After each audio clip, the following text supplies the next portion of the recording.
and it's my birthday. Copyright rules don't apply for me birthday. Woo! We're back. Oh my god, it's been a long ass hiatus. It's my birthday. Yeah. That's it. Oh yeah, Bree's popping over it. She was birthday popping all day yesterday. Never had that before. Somebody dance for your birthday. Never had my present be birthday dances. All day birthday dances. All day birthday dances, as well as boysenberry pie. I'm here in New Zealand for my 32nd birthday. 32nd. I think that's how old Frodo was at the start of Lord of the Rings. Was he? Yeah, he was like 30 something, maybe 32.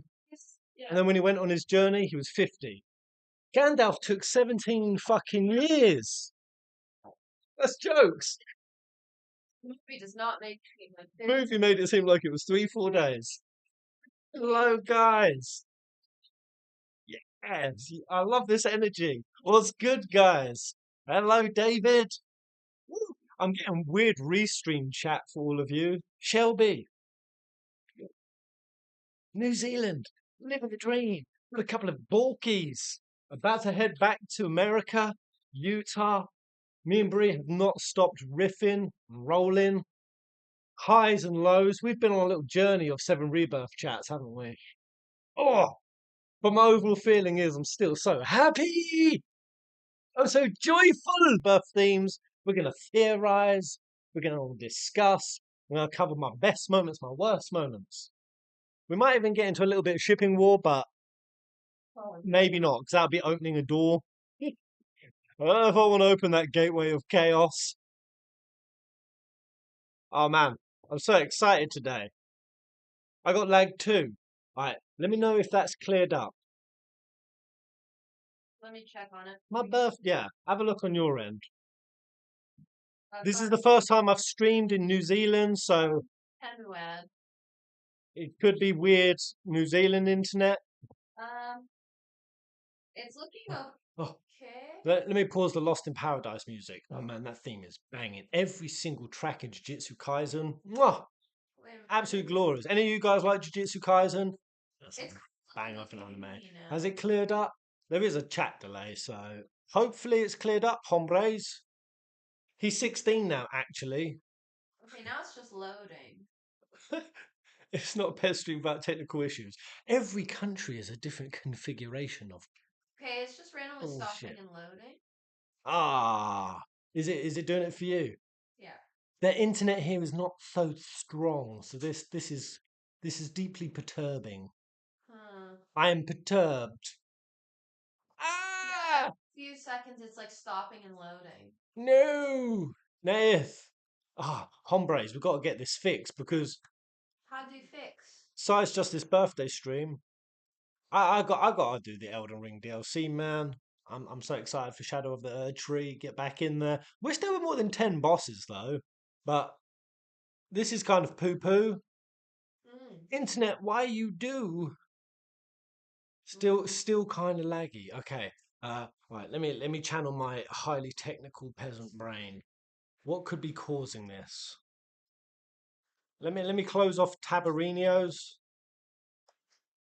I need the full might of the internet to come and salvage my birthday stream. Someone said it's both YouTube and Twitch is lagging, so maybe try closing out your shit and see if that improves it.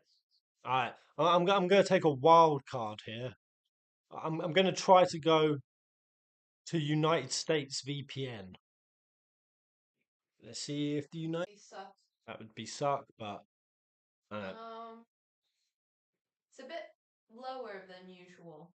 What's that? It's a bit lower than normal. Yeah, the download is only 19. It's better now. You connecting to a United States VPN, do it. So far better right now. So you should still be able to stream though, because it's lower than usual, but it's not low enough. It's what's the numbers, Brie? 16 download, 31 upload. So you should 16 download, 31 upload. You should be okay. Man, that's a medieval ass fucking it's bad, but you internet. Worse. Bloody Tudors had better internet than that. You streamed with worse. Right? Is it fixed? Well, let's hope. Let's get back to grooving to Lost in Paradise for a bit. Yeah, yeah. Pretend technical issues didn't happen. I've only been I've only been YouTubing for over 7 years. His love is being a mother. I was giving up in my life.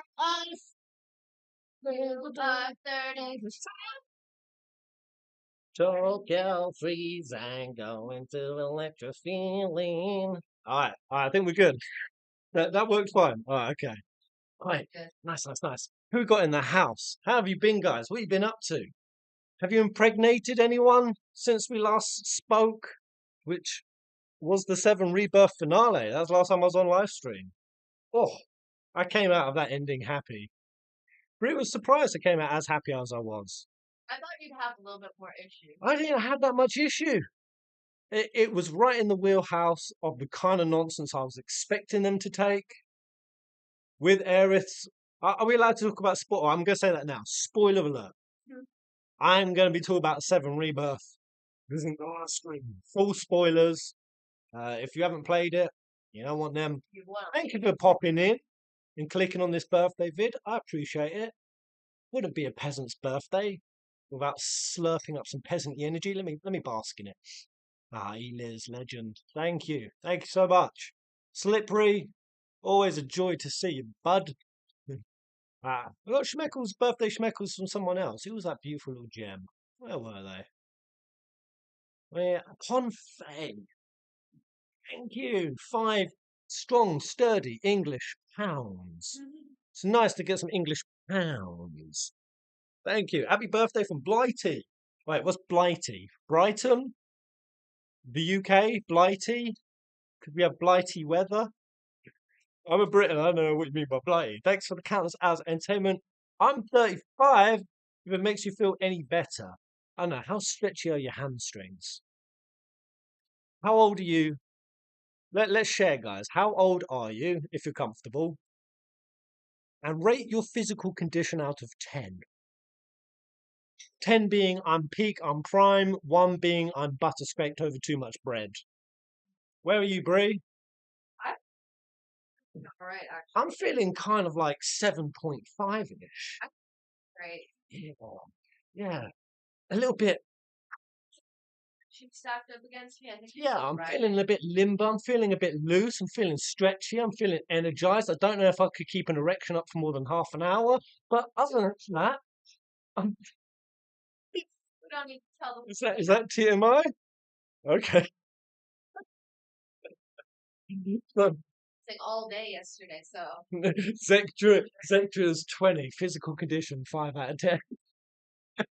Zek, bruh, you got to bump those numbers up, Zek. You got to bump them up. UK has the blight. Wait, it's summer over there. That doesn't change anything, does it? Oh man, this music, right? Happy birthday! I never knew you were a Gemini, but it makes sense. Yeah, man, I'm a Gemini twin. So I got my female twin counterpart, who I'm going to be going and visiting very soon. She's I'm saying it here. She's pregnant. Not many people know this, so I probably shouldn't be saying it, but I'm going to be an uncle. I'm going to be an uncle.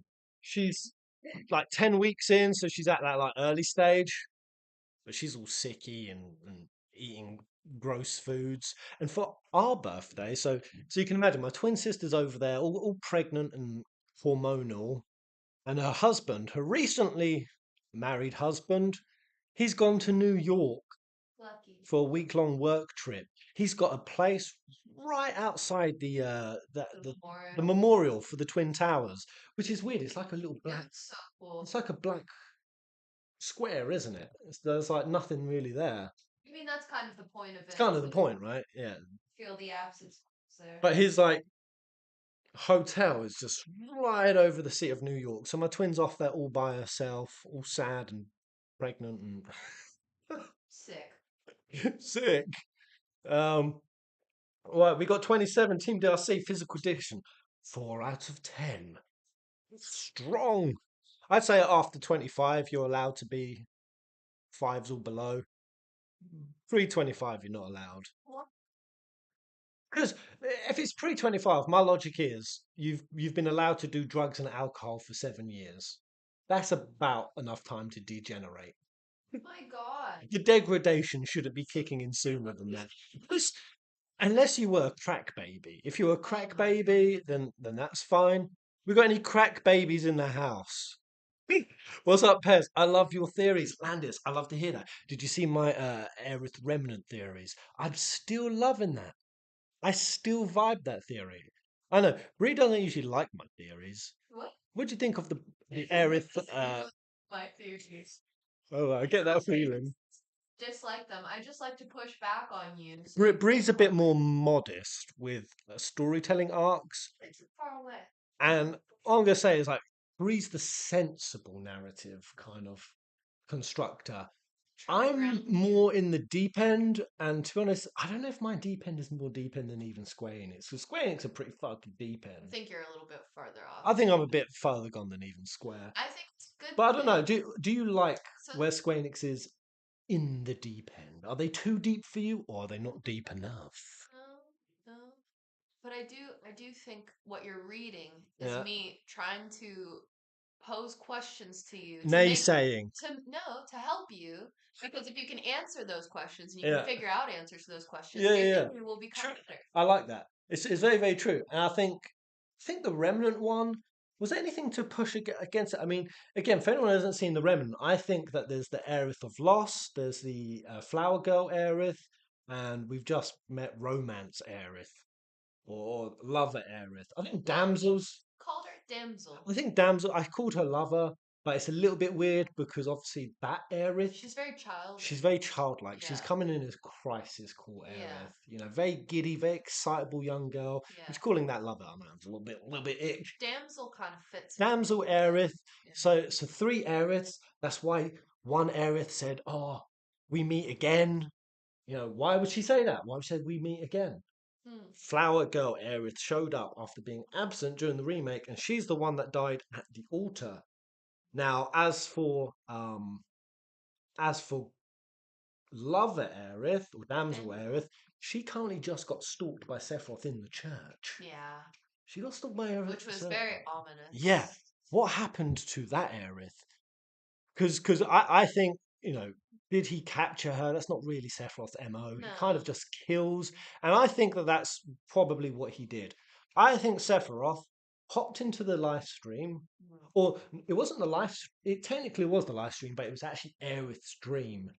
Interesting that Sephiroth was like, oh, so this is where you've been Well, hiding. she said, let's just call it a dream. Let's just call it a What she dream. said first is you could call it a homecoming, and I believe the reason why she said that Yeah. is because that's Cloud's understanding of the live stream. Yes. To make it make sense to him. And I think that I don't think it was actually a dream. I think it was Mhm. in the live stream. And sort what of I thing. think really reflects that as well, or what I just found really cool about that scene is that Aerith, while all the planet's souls are being like ripped towards either being white whispers or black whispers, Mhm. corruption or purity, Aerith, in all her compassion, was like, while this is all going on, I'm going to create a pocket dimension where people can continue living because she obviously has a big regard and respect for a person's life, Yeah. right? And she offered that to some of the souls as a safe haven, and that's why they thanked her. They're like, "Oh, thank you for this. Thank you for this time." But the souls were aware it was coming to an end. Mhm.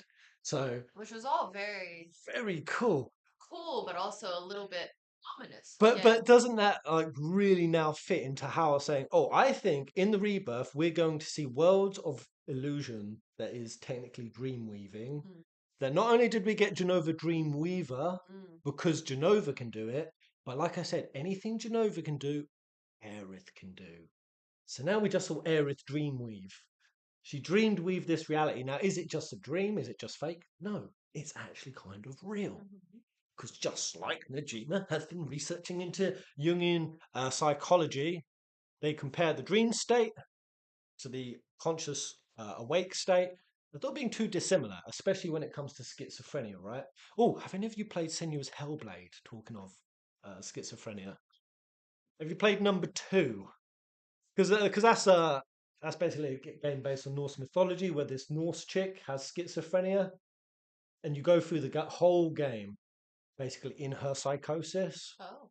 and it's like to her it's like super real. Oh. It's essentially it's like a dream, Interesting. but dream that is essentially lucid and overlapping on top of reality. Oh. I think we've got some very similar things. Yeah. And I think if Sephiroth can do it and Aerith can do it, why can't Cloud do it? I think essentially the world at the end of Seven Rebirth could be the one that he dreams into reality. Ooh, ooh. Happy birthday, Pets. Thank you, Black Santa. Let's put some Seven succulences on. Yeah. Put some of that beautiful Grasslands music. I started replaying OG today. Yeah, Bree's back on OG FF7 vibes. She's trying to get Barrett as a date. That's her main goal for replaying. Because you've got to be really on top of your shit if you want Barrett in the OG. Yeah. So. I love that Sephiroth is hunting down all the Aeriths. Yeah. Right? And what's cool about it, it's terrifying. But what's really cool about it is Sephiroth only anticipated two Aeriths. Yeah. The one in the live stream, the soul one, and the one on the physical reality. He thought he'd hunted her down in the church and then stabbed her. So why was he so surprised that when I underestimated you? Yeah. Because what he realized is there had to be a third aspect, extra aspects of her, which can only mean she created remnants. Aerith created remnants. She fractured her soul into multiple avatars, and I think obviously different to Kadash Lost You know, the way Sephiroth creates avatars is going to be different to how Aerith's doing it. But what we've all seen is obviously Omni Aerith, Goddess Aerith up here, containing how much her avatars know, how much they're privy to. And what's super cool about it is the biggest thing in my mind to like discredit this idea is how does one Aerith know what all the other Aeriths know? So, for example, let's say Kadash witnessed something. Would Loz and Yazoo know it as well? That's not how it really works. It doesn't really work that way. So if they're separate Aeriths, how do they remember things, have the same memories? Well, is it not the case that in the first game, the whispers that were coming and taking memories off Aerith, they weren't controlled by Sephiroth and Jenova.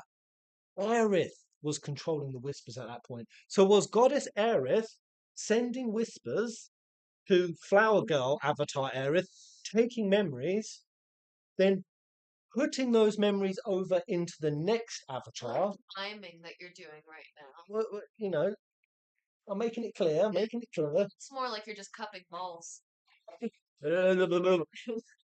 Like taking it, give it over to another avatar of Aerith to keep the continuity of her memories, so that she doesn't really know she's different. And then what we saw, I think, was Flower Girl Aerith showed up at the forest, because like, oh, we meet again. Then Cloud gives her the white materia. Now, what's interesting about this scene is she takes the white materia, right? She puts it to the back of her hair. There's a glow. You see her pupils widen, and then you see her hand an empty one. Now, is it the case that she just took a white materia, put it in her bum, and then took the empty one? Or did she take the white materia, put the memories back into her head, emptying out the white materia, and just hand back the empty bauble? We don't know from that scene whether she emptied the contents of the white materia into her psyche, eyes widen. All of the things that I've not been privy to have now been, thank you for returning them, Cloud. Gave him back the empty one. And then with the empty one, he has now, could Cloud fill it with new memories from where Aerith's not around? Then why did the filled one fall out of her hair and go doink, doink, doink, doink, doink? It did go doink, doink, doink. But who knows what reality, well, we were in a different reality at that point. So it's like, who knows? What you can do is make Bug's face in there. I don't really know. It's craziness, and I love it. I love it. Who's up in this house? The sequel seems to have negative reviews because it's of its length versus price. So is this the game you were just talking to me about? Wait, what game? Oh, I really want to watch Black Myth Wukong. Yeah. Demo later. Yeah. Oh my god, guys, I'm so excited for this game. For that game. Let me read these comments. Happy birthday. Thank you, guys. Thank you. Thank you, Dell. Based Brie. Don't know what that was too, but Zek thinks you're based. Because I'm replaying OG. Oh, to yeah. avoid. Sephiroth admitting he underestimated Aerith was so peak. I agree, man. I agree. We've always got this like concept of Aerith being this like wishy-washy, like always playing things by the rules, good girl thingy. No, I think Aerith has a fucking badass side to her. Like she will like Cherith Gainsborough. They're definitely showing us other sides to Aerith, which I appreciate. Yes, there is the side to her that will kick ass and take names. It's also the side of her that's going to be cranky and upset. Because she's a human and she's not always all happy go lucky, and I appreciated seeing those sides of her. Yeah, it was really, really cool. Hmm. She did a sleight of hand and we caught it. I think it could have been something like that. Where did Dream Cloud go? I mean, what do you mean from the Dream Day? Because I mean that was what was also clear to me, that it was another Aerith remnant. Because after they fell into the temple, That part of Cloud was being returned to himself, no? yeah. But what we've seen is that Cloud can kind of be in both realms, but when he's in one, he's like barely lucid in the other one. Lucid. Yeah, So I don't think he's there anymore. I think he got pushed. yeah. He got pushed out. So when he goes to the Forbidden Forest, like when he's talking to Aerith, he's obviously fully lucid. But then we switch over to the other side, and Barrett's having to carry him. Yeah. And he's hazy; he can't see shit. Aerith is acting normal. Mm-hmm. That's because his soul psyche is mostly in the other realm, but he can't function. That's not the case with Aerith. That's not the It's case a with Aerith. separate Yeah, Aerith. it's a separate Aerith. Hence why she's able to be completely conscious, completely cognitive, and why one of them is like worried and guiding the group, whereas the other one's like happy to be meeting Cloud again. Mm-hmm. We meet again. Like that to me, that we meet again is the most prominent line, because that means it can't be Goddess Aerith and it can't be Rebirth Aerith. It has to be Flower Girls remake. Game 1 Aerith.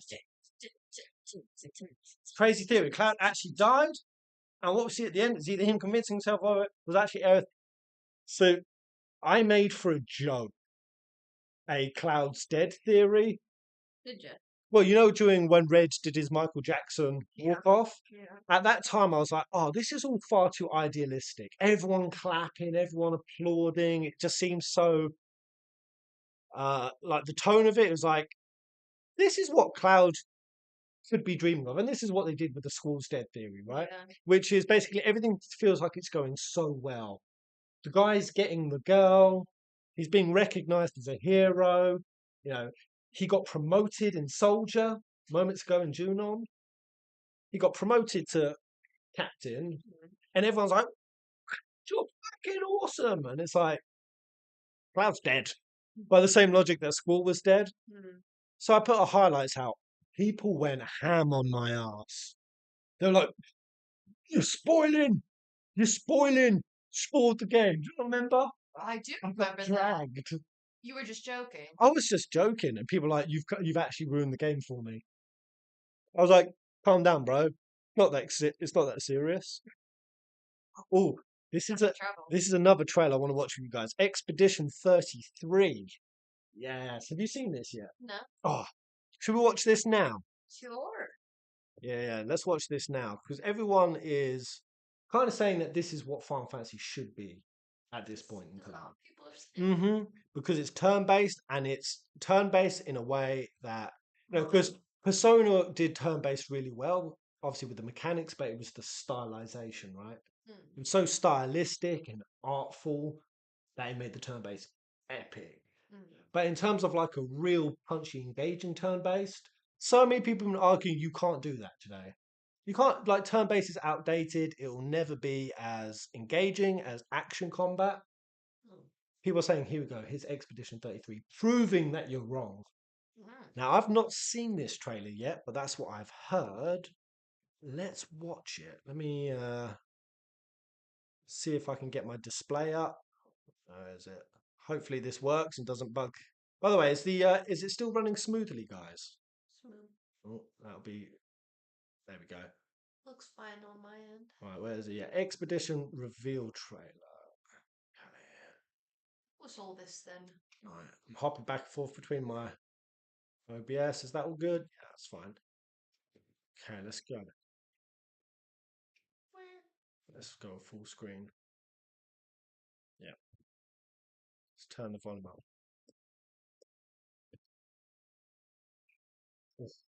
Nice bit of Latin operatic.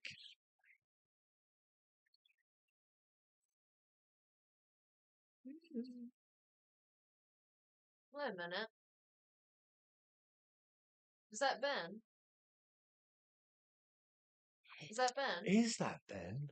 Now you're saying that. Is that Ben That Starr? sounds like Clive. That does sound like Clive, doesn't it?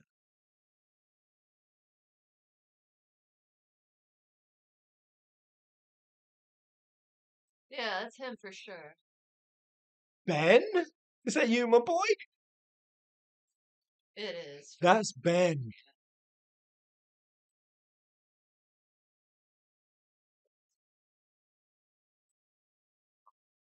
That guy looks. Oh, I love that. Every year an expedition happens to try to kill the paintress, so she can never paint death again. But do you notice this guy? How much does he look like Robert Pattinson? Maybe it's Robert. A little, a little bit Robert He Pattinson. does look a little Roberty.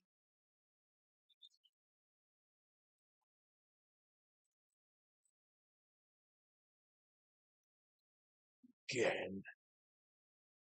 Okay. Wow. This is cute. Wow. Look at all that.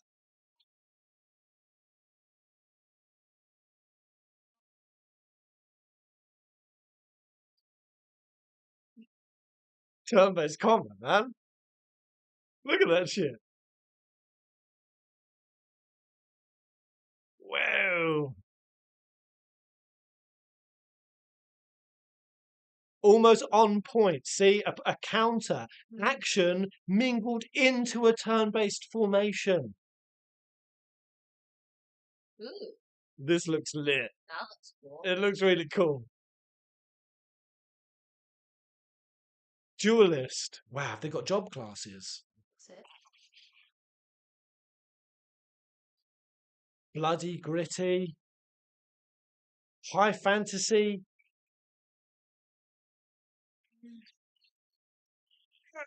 That's That looks pretty cool, right? And that right there is exactly what I had in my next mind. year. hmm That's pretty soon. When I thought of what turn-based could be. Have your basic formations, your lines, keep them dynamic and moving. It's not just got to be in a straight uniformed line. Final Fantasy X 2, they weren't in straight uniformed lines. And you could start having trigger and action commands, but also put reflexive moves like counters, or like you choose for this character while the other two perform like turn-based backline commands. You pick this guy to go in with, Oh. and then you take control. And then there's a little bit of skill-based like action. Maybe you pull off some combos in that window before you go back to the line. Bam! That's what turn-based can be. And that's the closest I've seen it. That's the closest I've seen to what I envisioned. So It's pretty bueno. I like that, man. Yeah, I'm excited. That's lit. That was definitely Benny Boy. Yay, Benny Boy's getting He's more getting roles. work. Yeah, that's great. Happy for him. I can't wait for that game. Happy birthday, Pez. Thank you, Angel. Thank you. Okay, what the F? This is good. Never knew of this Expedition 33. It looks juicy, don't it? Really high fantasy, vibrant worlds with like a gritty kind of.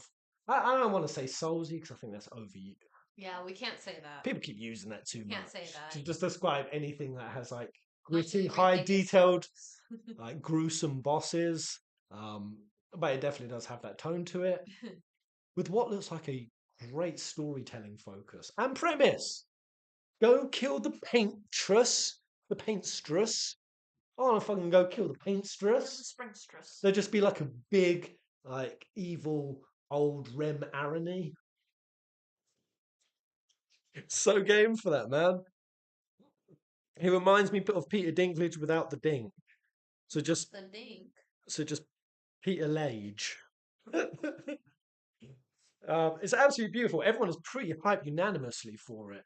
Yeah, I mean, I've been seeing a lot of hype around the internet for that.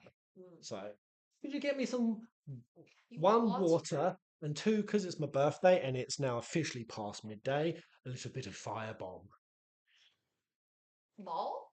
fireball, Ball.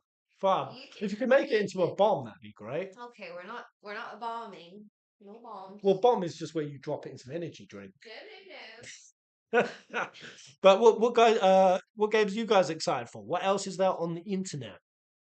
I also want to riff a theory that is very rough and rudimentary. Is your H2O? I haven't fleshed this out or like come to why the logic of it would make any sense. So I want your guys' input on this theory. Hmm. Have you seen the big Max Dude Blitz Sleep Easy Baby Seal Night podcast? Wow, they really did assemble the seven Avengers for that one. I clicked on it and I didn't have time to watch it, so I think I only got like 5-10 minutes in. So I saw a smidgeroo. But did they riff cool stuff? You know what makes me a little bit salty? What? I knew I was going to be the last one to finishing 7 Rebirth. Yeah. And what Bree will attest to is I kind of spun out a little bit. I was like, I'm traveling, I want to take my time with it.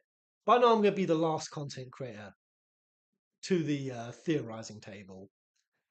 They don't have shot glasses, so I put it in a glass. But what Bree will vouch is that I didn't watch anyone, did I? No. I didn't watch anyone. I don't watch anyone's videos. Even up until now, I haven't watched anyone else's theories or ideas. Yeah. So here I am. I'm talking about Goddess Aerith and whatnot and the concept of it.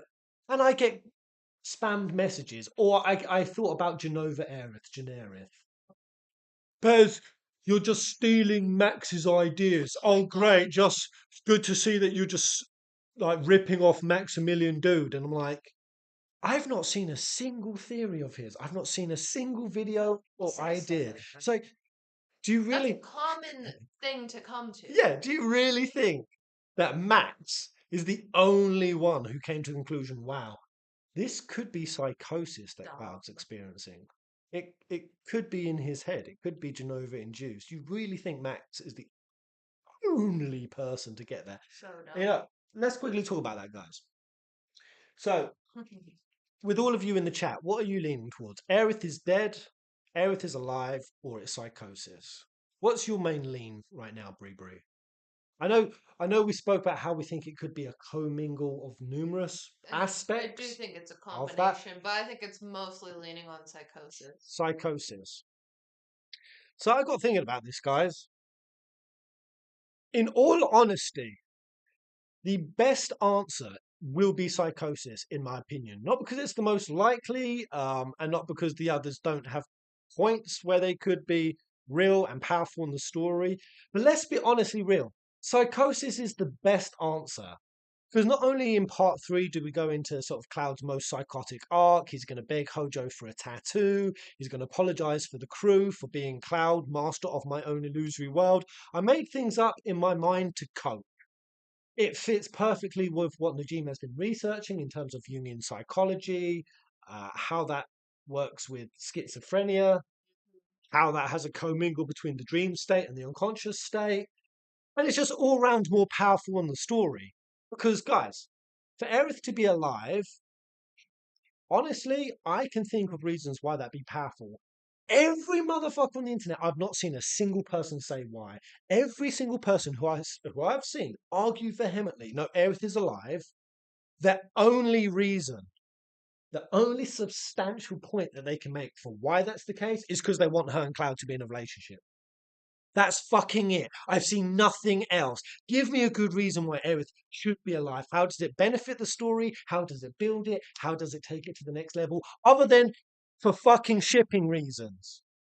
If you honestly think that it's better for the story of 7, I mean, for real. If you think it's better on the story, that's going to introduce whispers, that they introduced Terrier timelines, that they introduced such a change up. to Aerith's death. If you think all of that, the payoff for all of it is that and Aerith get to be reunited and fucking cut Zack in the live stream, and Tifa can spend the rest of her life living out like lonely cat spinster art. She would be a cat lady. She would be a cat spinster. Although, to be honest, no. It's Tifa. She could have any guy. Maybe she'll end up getting with Johnny. No. Tifa is way too good for Johnny. Oh, come on. Hashtag justice for Johnny. Hashtag Johnny's Johnny's a sweetheart. He's an idiot. Stupid, and that would be a handful for her. Yeah, he is a bit dumb. Bless him. Oh, bless him, but still. But no one even begins to go down that arc of what's going to be best for the story. Yeah, and that you really think Square Enix's main focus is turning what ultimately, I have massive hopeless romantic feels for Tifa for Cloud. I even have it for Cloud and Aerith in a different context. But it feels to me that most of the fan base care only about this being a dating simulator. This isn't a dating simulator. 7 is so much better than that. Oh, yeah.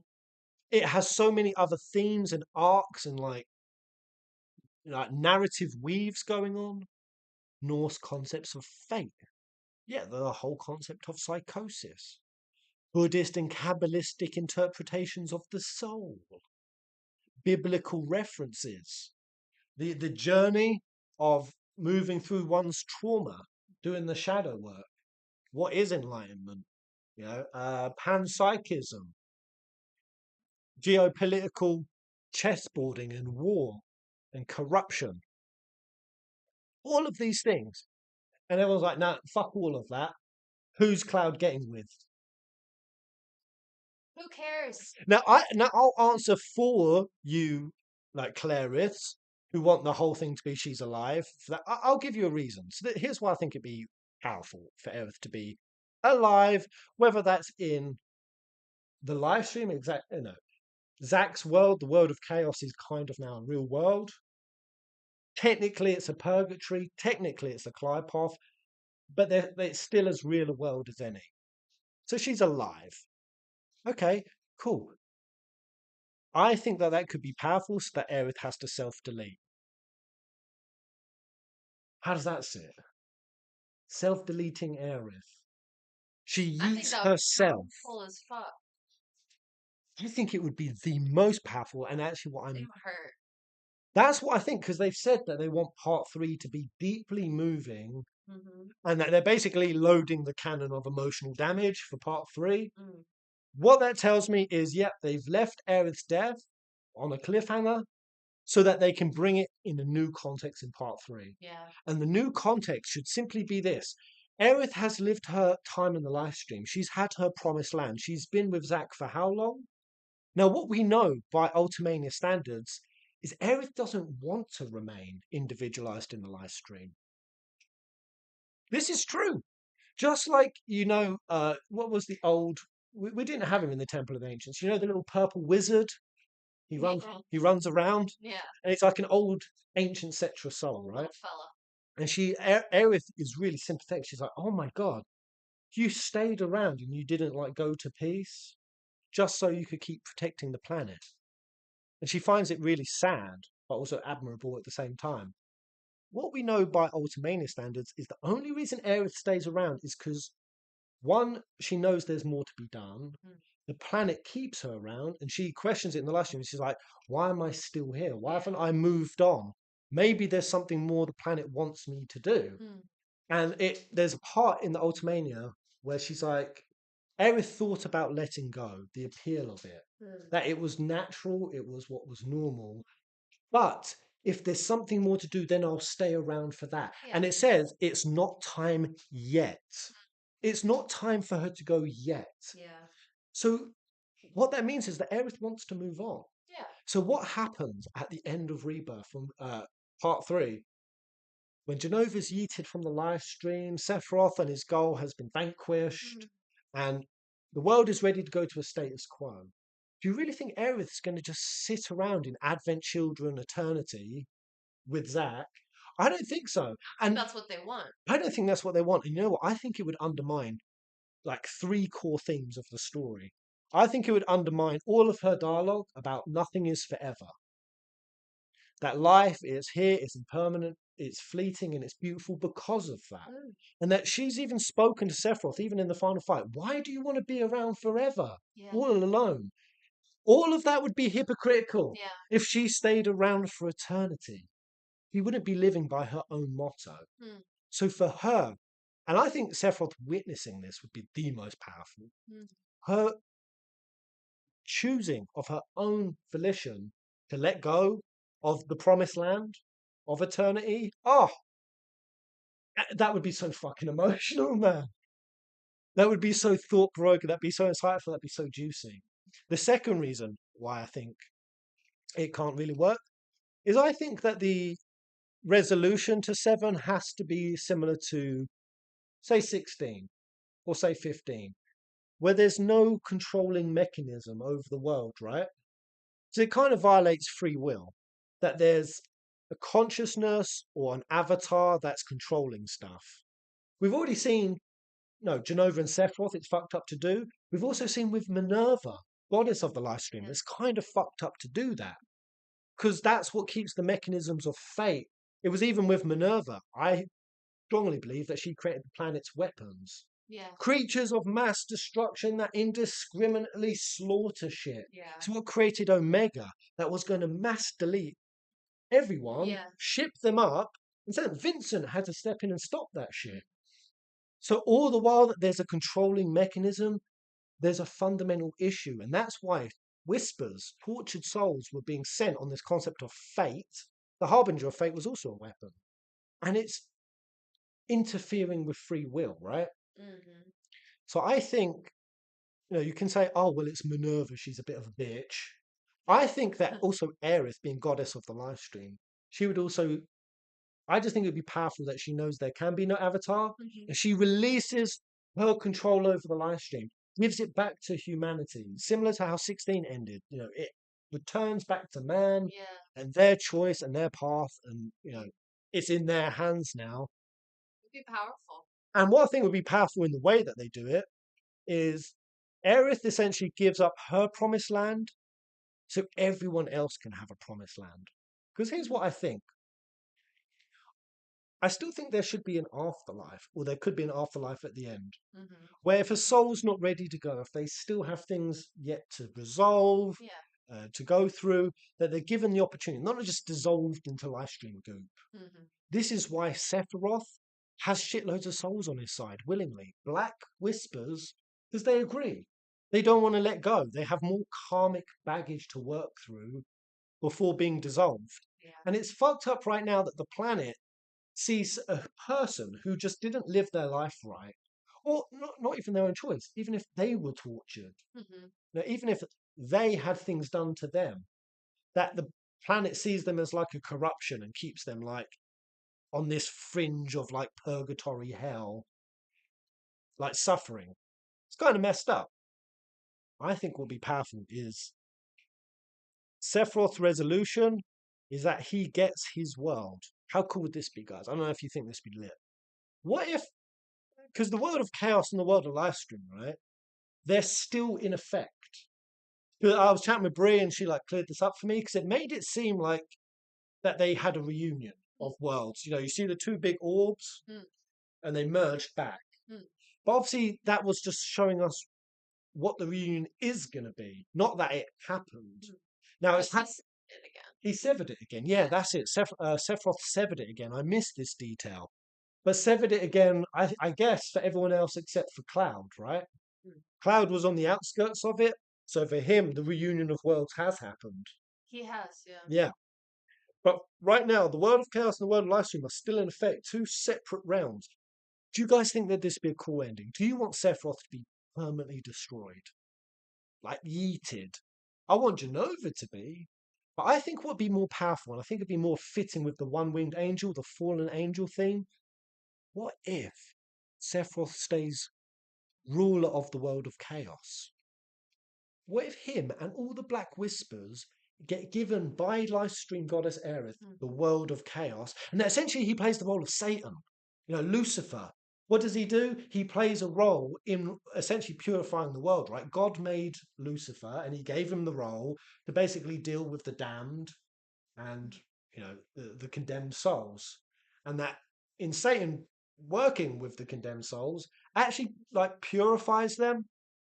There's a purpose to Satan and it actually still does serve a higher purpose. What if that is what Sephiroth's role is? Him and the Black Whispers and his souls go to the world of chaos. He resides over it, and he essentially operates as the purifier. Because that's the funny thing, right? We've all got this impression that Sephiroth just wants to serve up despair pie. Mm-hmm. That he gets his despairs, he cuts them into little squares, bit of cinnamon, bit of sugar, caramelizes them, nice crispy crust, despair pie. And that all he's about is like making people suffer and shit and doing evil stuff. Actually, that's fundamentally not what Sephiroth is about. He went on his arc because he was disgusted at how broken and corrupt and like low humans were. And he wanted to remedy that. He wanted to be a cure for that. So in the end, he ended up embodying the thing he hates most in a weird way. But that still doesn't take away from what his higher goal is. That once you get Jenova out of his fucking head, we could get the Sephiroth, Ori Sephiroth, complete Sephiroth, the one that does have humanity, does have that like goal to actually make the world a better place. Because that's why Sephiroth wanted to believe he was a Cetra, right? The Cetra went around and they nurtured the planet and they healed it and they lived in harmony. Give Sephiroth that goal. Give him that MO. Yeah. The one-winged fallen angel who resides over the world of chaos and helps, in a roundabout way, the live stream become a better place. I think I would prefer that. As well. You can kind of call that redemption, So but not really. Feel about this comment because it doesn't make much sense to me. It says Okay. if the remake trilogy still leads to Advent children, then Dirge, doesn't it hint at eternity, an endless cycle of Sephiroth clinging to Cloud? And then this part doesn't make any sense to me. If Aerith lives, this doesn't happen. Based off what? Why are you saying that? If Aerith lives, this doesn't if happen. Aerith lives, Sephiroth wins, no?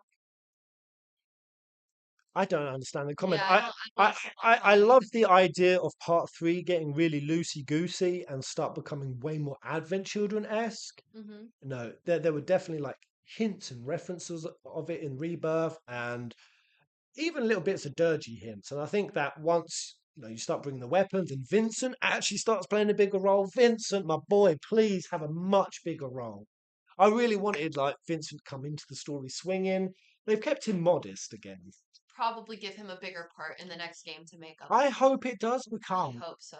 this Advent children-y, like, have as big of a part dirgy experience in Advent Children either. Exactly. I wanted more Vincent. I so agree. Hopefully they give him a bigger part. Yeah.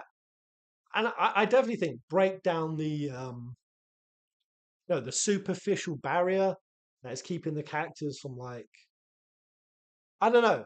It's two things. Like I would kind of like for them to regain all of who they've ever been. Like Advent Children Cloud is cool. I'm gonna say he fucking pissed me off, and he's a little angst lord. But he's dying as well. But so he was very cool. Break. He's dying. I think in the movie. them all stepping into that would be cool. I don't know if they then have to remove it afterwards so that they can live normal lives and they don't have like existential spin outs, but I don't know. Whenever I see if this happens and they can't do this, my immediate mind goes, Square Enix have clearly proven they could do whatever the fuck they want. And it's actually a little bit of what I don't like is, or I'm what I'm most scared of is that Square Enix, it sometimes feels with Seven, it's like, this is what we want to achieve. So now let's go back and figure out a way that we can get to this point. Yeah. This is what we want to do. This is the kind of scene we want to create. And then the logic comes as an afterthought. And I'm kind of scared that that's what all this multiverse shit is. I don't want it to be multiverse. I'm still sitting there making like logical, like, well, it doesn't have to be that. It could be this kind of thing. I'm scared. It's like, no. They're just like, how can we do all of this? Okay, let's figure out a way. And it's not that fleshed out. Yeah.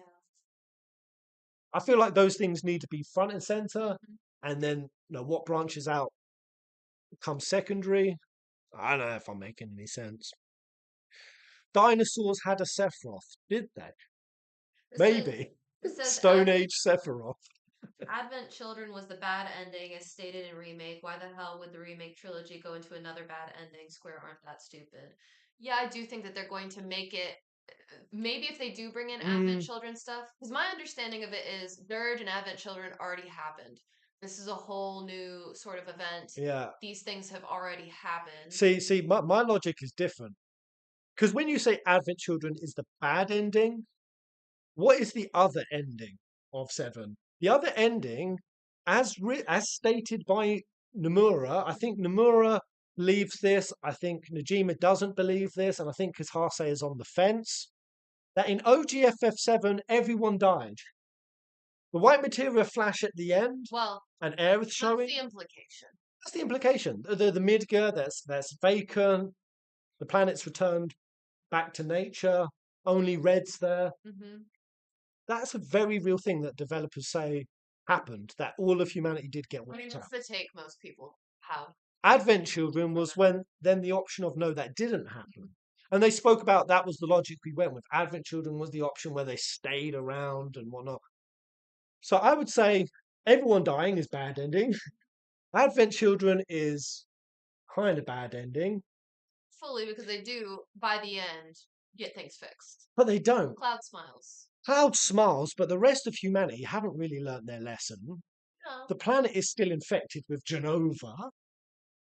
Sephiroth will never just be a memory, Still are more children with stigma. and Shinra may or may not be trying to get back into power. This is why I think Part 3 should be the actual good ending. The actual Neo Midgar, humanity have gone fully green, carbon neutral, just stop oil. No, Enough people have glued their heads to the fucking side of motorways, not real. chained themselves to milk sections in the supermarkets. That's not real. I think that And the soy boy liberals have taken over and saved the planet. but the point I think is that humanity ain't like that, right? We do be fucking up. It's real. So show us an option, and this is what I think would be inspiring, where humanity can be better. Mm. For whatever, no, since 1997, when this shit was like pretty ahead of its time to talk about, that humans, regardless of whether you think climate change is real, whether or not you think ecological destruction is a problem, whether or not you have the fucking mindset that, oh, humans will essentially wipe themselves out, but life will continue, so we might as well just continue. Like, dumping fucking toxic waste into rivers and Yeah. burning down the rainforest and just treating our planet like fucking shit. Yeah. Or you have the logic of, well, I won't be alive, so my kids can deal with it. I mean, yeah. There is a deep thing in human psyche right now that believes we cannot be better, that believes we have to continue like a parasite on the planet. So why don't you have FF7 that has been front and center of talking about this? Show us what it looks like with humans being better. Mm. Show us what it looks like with us still having technology, having Speaking- AI, having VR, having electricity, having great cities powered, just like Una dreamed of one day. Yeah. Zanakan, where the lights never go out and shit. This shit has been like running since 10, and it's weaving into 7 and Aerith and Una, and as these sort of like shamanistic live stream solstices. Show us humans achieving that equilibrium, that harmony. And I look at Seven and I go, fuck, that's a beautiful ending, man. Yeah. That's inspiring, that's uplifting, and it's the good ending. That's what I want. That's what he wants. That's what I want. The other option is that Cloud packs up all the souls, drops them on the planet 500 years later, and we have like a Dr. Stone kind of thing. Humanity being back in the Stone Age and having to start from scratch. Do you want a Dr. Stone ending? No. Why not? It's a good idea. I want it to be something that's unique to 7, something that's going to make the most sense for 7. I'm happy with a lot of different things. There's only a few things that they could do that would really just piss me off and be like, well, you wasted my time. So I mean, what do you guys want? Tell me what you want as your resolution. I honestly do not want Zach As much as I love Zach, I don't want them to bring him back. I think that You don't want him to be back. it ruins the emotions Mm. of his sacrifice, and yeah, it feels cheap and fan fictiony to bring both Zach and Eric, Zach and Eric. Zach and Eric. They're now a gay couple. Bree's making some yaoi up in here. Zach and Eric fan fiction. Eric Bree's OC. They both need to. Eric bends down, unzips Zach's pants. Jesus Christ. I do think that their sacrifices need to mean something, and if you bring them both back, then it's just kind of like Ugh. fucking cheap and It is a bit cheap. and cheesy and fanfiction. I Feel pain. Give me some raw emotions. Make me sad. I want to be fucking sad. I want to be, but I don't mind if my emotion is sad or is happy. I want it to be poignant. Yeah, that's true. I Intense emotion. I want it to leave a lasting after effect, and I want that lasting after effect to be based on how strong the commitment to that ending was. Mm-hmm. You know what I will not be able to stomach? I will vomit. I will projectile vomit all over my laptop midstream if they have the audacity to create an open-ended finale. Yeah, that would piss If me they off. do a FF16, either, maybe this, maybe that. I'm gonna throw my PS5 through the window if they do that. When we have gone 25, and my confidence is that Square Enix aren't going to do this because they've said that they want this to be a conclusive ending to the story. For the love of fucking God, Square Enix, you better stick to those goddamn words, because if we've gone... They can see your nostril hairs. If we've gone 25 years of following this compilation of the story going down this tangent, this avenue, this opening, of Vincent picking up Weiss's body, Red at the canyon, the end of Advent Children. Like, well, what happened to Sephiroth? Is he a... If you leave me on another fucking cliffhanger...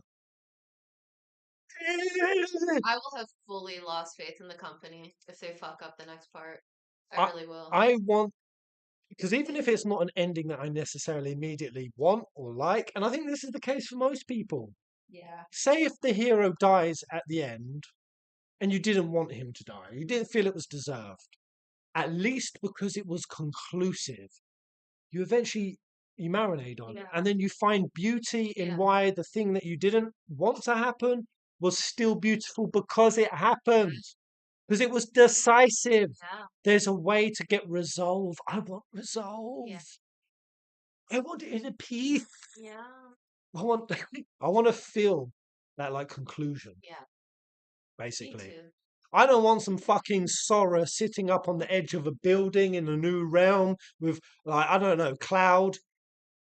Like, they're all on the beach playing volleyball. I keep saying I don't want KH3's ending. Oh, gosh. Fucking Genesis and Sephiroth and Zack and Aerith, they're all playing volleyball. And Cloud sat on a palm tree and Tifa goes over and sits next to him. And Cloud vanishes. And then he wakes up in a new world and Yuzura's just like, "All right, mate. How you doing? I'm about to take you on a fucking mental adventure." And like Winnie the Pooh pops up as well, and he's like, Get him "I out of suppose there. I could pour on some honey and come along with you." Don't do it. Don't do it. Better not be saying this. Square Enix could be listening, and they'll actually be like, "That's a good idea." Okay, make notes. We don't actually... Down. We don't know... Write that down. We actually don't know where we're going with the endings. Cliffhanger implies there'll be a continuation. I don't care. I don't want it. It's been ongoing for so long. You can still continue something with a decisive ending. You can still do that. I agree with the premise of that, Charles. Cliffhangers implies continuation, and that's the problem. 16 created a cliffhanger, so immediately my mind went to part 2 continuation. Oh my god, we're going to get 2 DLCs, Rising Tides, in this one. Oh my god, it's definitely going to be like Dawn of the Future that gives us a continuation. No, there was no continuation. There is no 16-2. It's not a continuation. It's ambiguity for the sake of, well, we want fans to be able to pick what they like. Fuck that! Fuck that! I don't care. Do something that I don't like. Just do something. Be for real. Pick a thing and do the thing so I know what's going on officially. I don't want to do legwork and make up a story in my head. I want the story to be the story.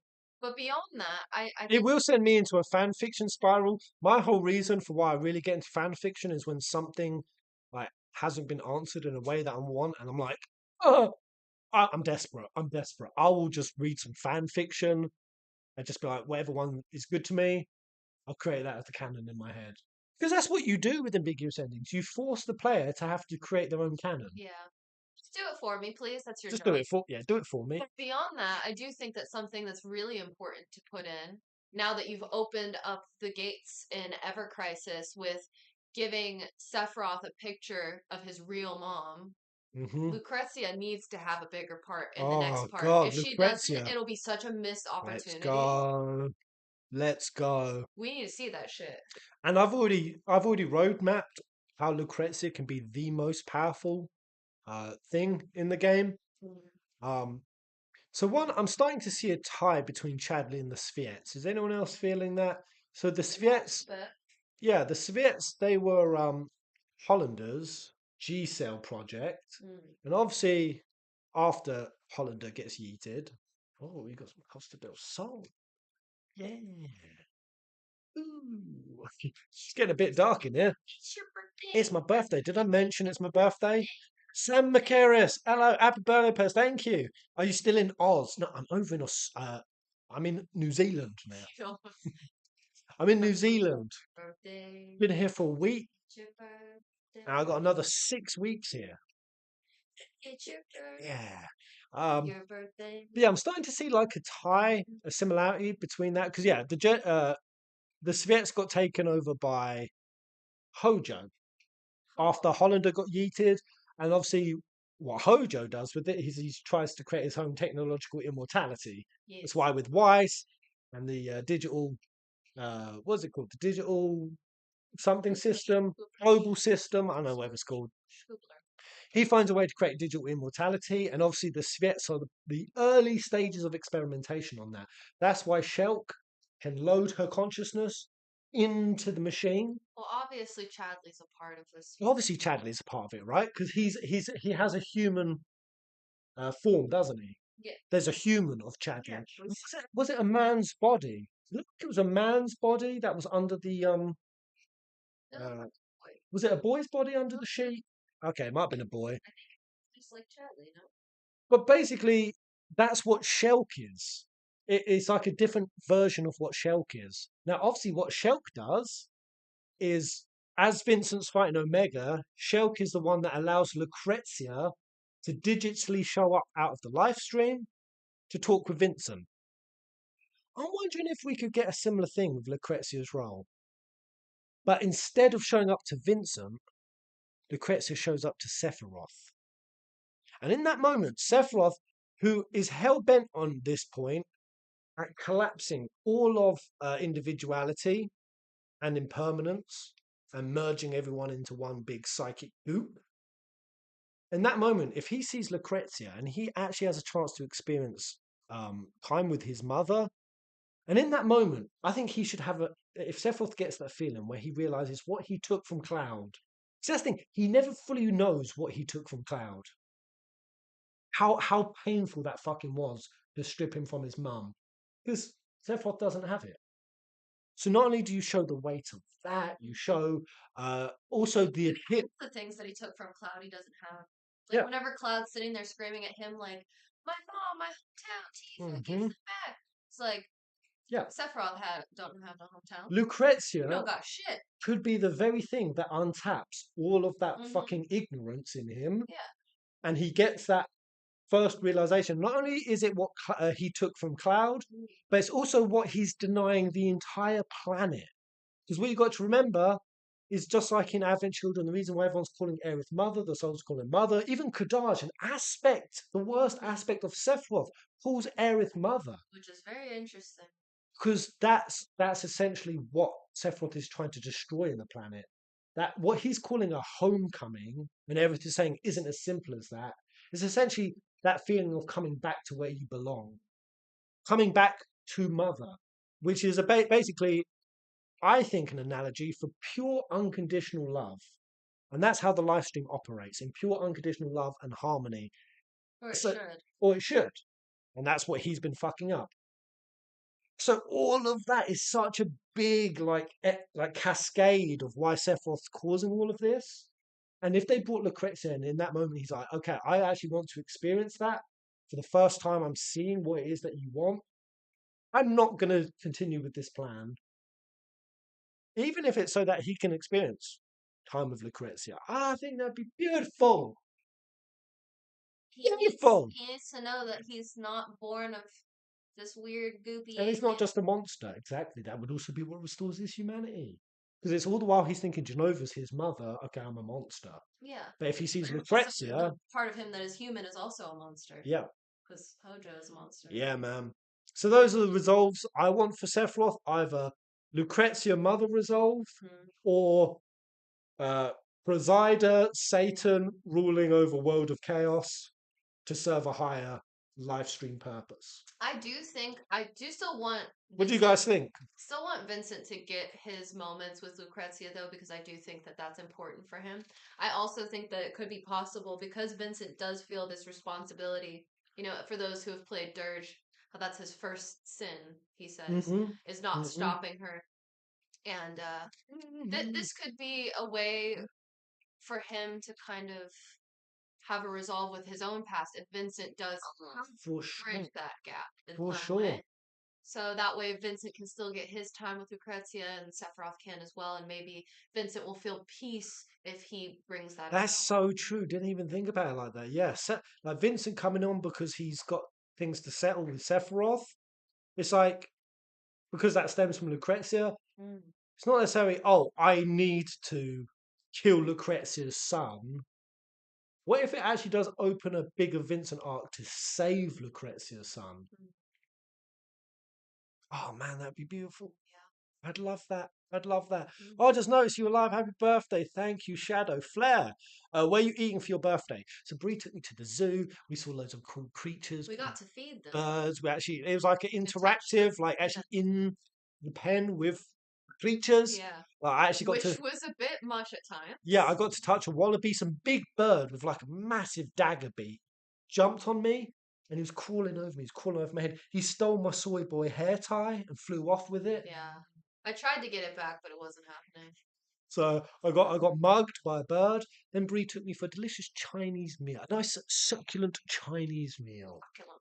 It was very succulent. And a beer, and I got you. And we took some of the, because there's a lot of Chinese, so we took some back to the place. And it's not actually her. I will show you. Yeah, sure. This is Lulu. Lulu. Hi. Show your really intense Hitler Youth eyes. She's too sleepy for that. She's too sleepy. Yeah. She's really intense. She is very intense. But she's very cute. She's got a very cute coat. Where's that Lillian? Lily's over there. Oh, Lily's over there. Well, anyway, Lily, the other dog, we came back. So we were eating Chinese. We're having a few drinks. We watched. You guys ever seen Immortals with Henry Cavill? Cavill. Whatever. That's a great film. Not as good, because I was like getting into like what's the film they got coming out? The one about Rome. Those Who Die. Yeah. I think it's a show. It's a show. I think. I don't know if you guys seen the trailer for it. Those Who Die. If you like sort of Prime ancient period like dramas or movies like Troy. Troy's a great one. 300. It's really good. Spartacus. All that stuff. I was in a real vibe for it. We watched Immortals. Great name. Great name. Sorry. Lulu has the same energy as my dog. So yeah, there we are. We're chomping on Chinese. And then I pop off to the kitchen. And we've left the Chinese takeaway open. Or at least Breeze has, because she hasn't finished it. No. I left it open. You left it open. And it was just the rest of Breeze Chinese that she was really looking forward to. We come back, and the dog's just got his face in the takeaway, just licking every single bit of it. And I'm just like, and Bree was so distraught. I just said, still eat it. Yeah, covered in slobber, sure. I mean, it wasn't that slobbery. It was. Would you guys eat Chinese takeaway that's got a bit of dog slobber on it? Not a bit. I promise you, it was more than. What if the dog just licked it once? Would You you? should throw that piece off, and I would eat the rest. All right. What if all of it just got licked once, No, but it was kind of a dry lick? she eats shit. Yes. I smelled shit on her breath. I'm not gonna fucking eat Chinese food that has shit particles on it. Thank you. That's fair. When you say it, See. when you say it like that, that's fair. Is that window open? This heat is so much. Do you want me to open that? You want me to open the door a bit? Please, I'm so hot. My face is flush. Big fireball instead of a tiny one. Yeah. Cheers to you guys. What time is it there? Has anyone got? Five. Has anyone got a drink to hand? A soft or a hard? It's about Cheers. o'clock. Anyone ever had Fireball? It's like this really cinnamony kind of spicy ambiance. Mm. I see 32. nobody would have eaten it. Good answer, guys. Good Really, answer. no one.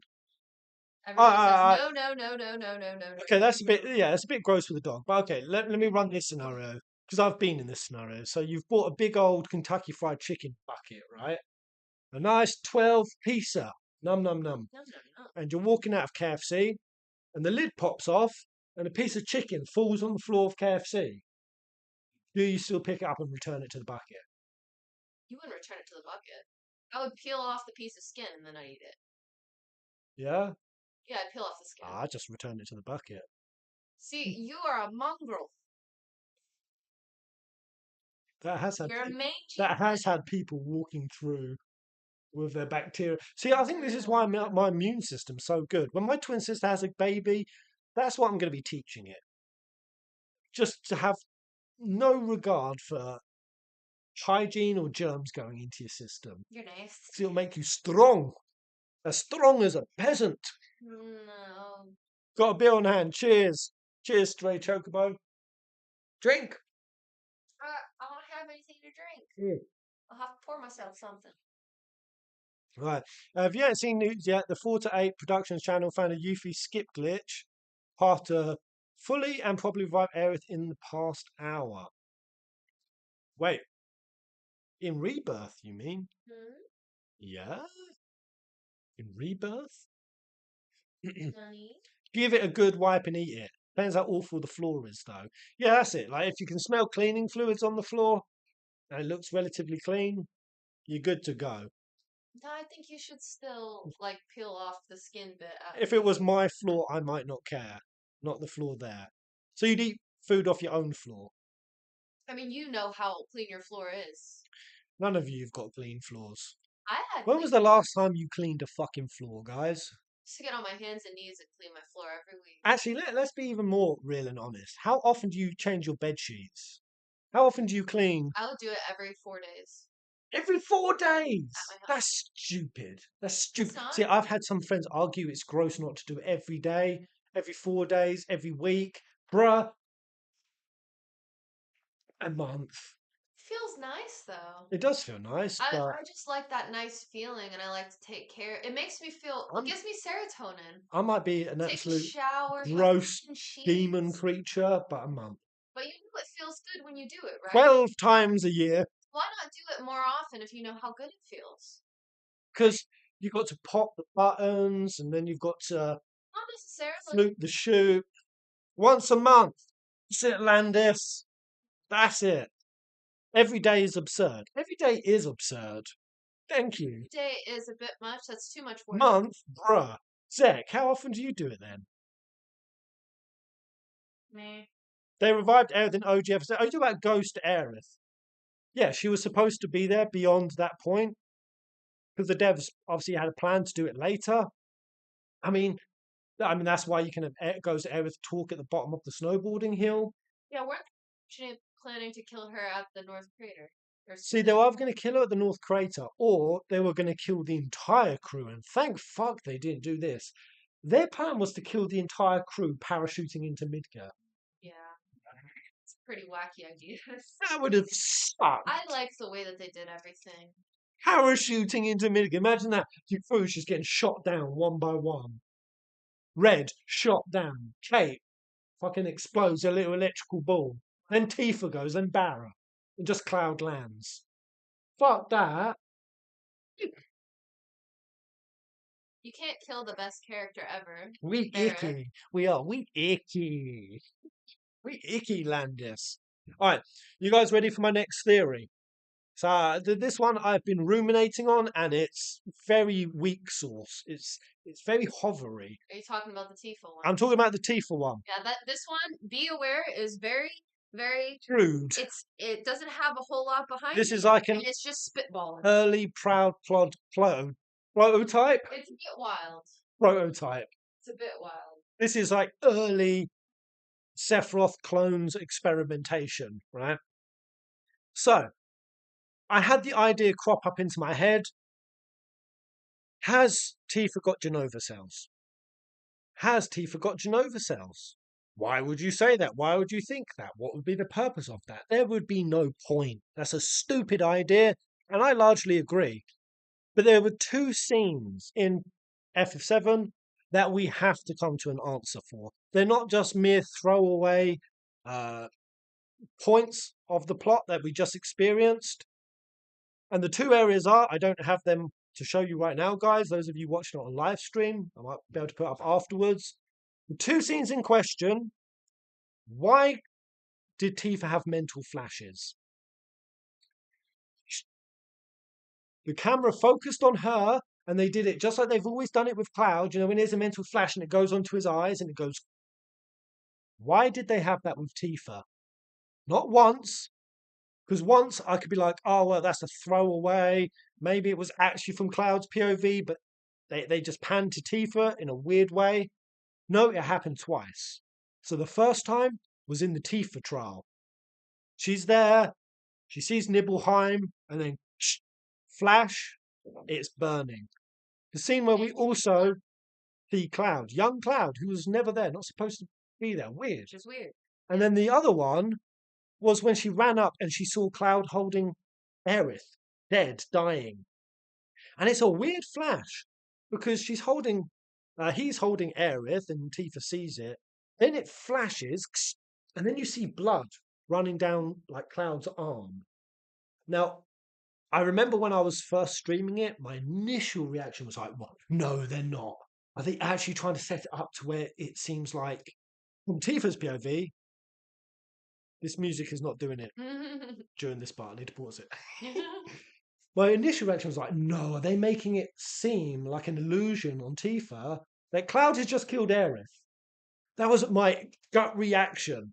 And it was like pretty dramatic. And then I sat back in my seat when we saw Sephiroth stood off to the side and Barrett went, I'll kill you. And I was like, oh, okay, they're not doing that. And then I sort of skipped over it. However, the flash still happened. Bizarre. Something implies, yeah, there's something not right about Tifa. Absolutely Silipri Prism. So I've been going over those scenes, combing them frame by frame. And here's what I can tell you.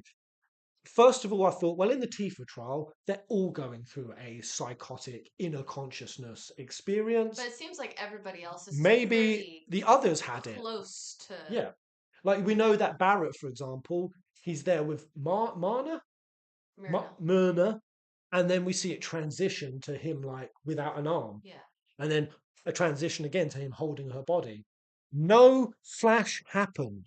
It didn't happen in Reds. It didn't happen in any of theirs. Because I think the Cloud was... Didn't happen in Aerith's. I think that the Cloud bit was inserted into her thing. Inserted and it probably wasn't meant to be. So only Tifa's trial had that. Yeah. So the immediate thing that comes to mind is, well, we know that those mental flashes are created typically by Jenova, right? Doing a memory overwrite. Now, how does Jenova do that? Well, she does that to Cloud through the Jenova cells in his body. Mm-hmm. So my immediate thought was, does Tifa have Jenova cells? How would that be possible? I thought, well, it's not possible. It's not possible at all. Until I realized it actually kind of is. But I'm not saying that I want this, or I can't even think of the reason for why this would be good, but it is actually possible. Why? Because we don't know where Tifa's body is. Tifa and Barrett's body, and technically still Nanaki's, are still MIA. Over on Zack's end, they've got them. Shinra have got them. And Hojo loves to experiment on bodies. So it's technically possible that Hojo could be injecting Tifa's comatose body with Jenova cells and turning her into a Sephiroth copy. But with this, I had a lot of questions, and I kept throwing questions at him. Go on. And I was just like, okay, but that doesn't make sense for A, B, and C reasons. So he did come to a different conclusion. Yeah. Which Well, the I first one think you throw makes- out is why doesn't Barrett then have flashes? Yeah. And whatnot? Why doesn't everybody else So have all I'll say, and flashes? again, this is weak source. Well, what we know is that Hojo is being subliminally contacted by Sephiroth to enact his will. We see this numerous times. Specifically, mostly at the sister ray. You know, when he's there and he's like, "My son is telling me that he needs more energy," right? So he's siphoning off from the sister ray. So Sephiroth can communicate with Hojo, so he could technically tell Hojo to infect Tifa with Jenova cells. And the answer for why Barrett and Nanaki doesn't have Jenova cells is for the same reason that Sephiroth hasn't been mentally manipulating those two. Because what we saw. But Nanaki does have Jenova cells. See, this is now in question. Cells. This is now in question. Because apparently there is one Ultimania, the Ultimania Omega, that does state, but not conclusively, that it's believed that Red doesn't have SLs because his experiment was a different one performed 3 years later, and that the SLs only went into Nibelheim victims. Now, there's a discrepancy there because it's not true by current Ultimania standards. They're not just Nibelheim survivors. Gee, Nanaki even says himself he's worried that He's going to worried, go exactly. crazy like them. They tease us with it and they play it up that he might. So there's a discrepancy with that Ultimania because what we now know is it's not just Nibelheim survivors, also the SNC, the Special Survey Units, or the SSU. They were people who dated back to even as far back as Glenn Lodbrok's era. That they went on these like special survey missions and then they came back and Hojo used their bodies. And that's where we got the story of Geddy Bark, Glenn Ryan. Yeah, I think another Glenn Reiner, and Lizzo. Lizzo. Oh God, imagine Lizzo. Fucking SL. So someone Liz, nah. Doesn't matter. Can't remember her name, but a female one. Anyway, they all became failed clones. Yeah. And they were way before that. So they're changing it.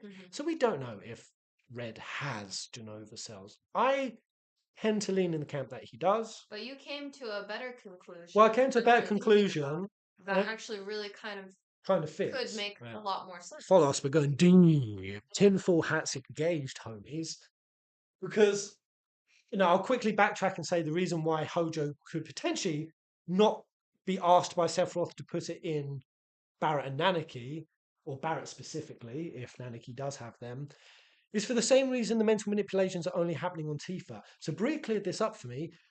Only Tifa witnessed Cloud stalking Aerith.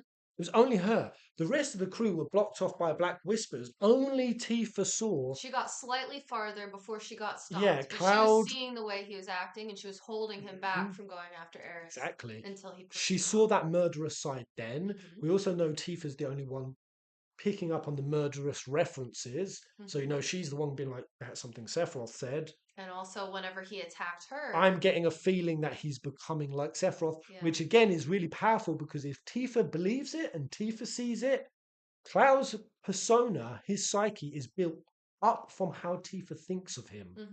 That's how his psyche is constructed. Jenova brings the part of Cloud as an illusion from Tifa's memory. So if she thinks he's more that, he can become more. She did it Jenova did it the first time off of Zack. And then fully completed him once meeting Tifa. At the train station, the flashes. So that's even more powerful to convince only Tifa that he's becoming more Sephiroth-like, because that's what the memory imprint, that's what the personality and the subconsciousness is being formed off of. So if they want to make Cloud the perfect Sephiroth vessel and turn into Sephiroth, you need to convince Tifa, and you only need to convince Tifa. And actually not doing it to the others creates more of a breakdown in her psyche, which we're seeing. Because Tifa is now doubting. She's doubting her own thoughts, her own recollections, her own Which feelings. was, of course, something that happened in the Yeah, OG, but it's a little bit more pronounced in this. so much more pronounced. Yeah. And what is kind of dark about that is that's what Jenova does. Mm. Jenova basically manipulates with somebody's mind and their memory, and it brings forward these darker, more quagmired and suffering emotions. And in a really fucked up way, Cloud is being a Jenova to Tifa in a fucked up kind Mm. of way. Not willingly, not meaningfully, I but think the real intention is to manipulate Tifa, honestly, because mhm, manipulating Cloud to not believe Tifa doesn't do too much because obviously Tifa is always willing to be patient and giving and she's like, here, see my scar however many times you need to, you know, that sort of thing. But the where the real damage gets mhm, done is whenever Tifa starts to doubt Cloud. yeah, big time. Because then she kind of shuts down, she gets quiet. And the Massive. ending She in was Rebirth, she shown. doesn't say She doesn't anything. say a word. Tifa was so shut down, and so that kind of makes it where you don't need to have Genova cells in Tifa's body to make it so that the She's being Genova manipulated effect. by Jenova. Yeah. Basically, Genova is doing it to Tifa, not directly through biological cells, but vicariously through Cloud, Hmm. and that's really dark. Um, because yeah, the other moment, no, besides the murderously stalking Aerith, was of course the scene where he murders everyone Attacks. and attacks Tifa. Yeah. The rest of the crew were cut They off. didn't see that. They did not see that. So only Tifa has been made privy to these darkest of Hmm. moments. So that then made me think, okay, what if it's not Genova sales? In fact, I made a little list, and I'm going to quickly cover the least likely ones.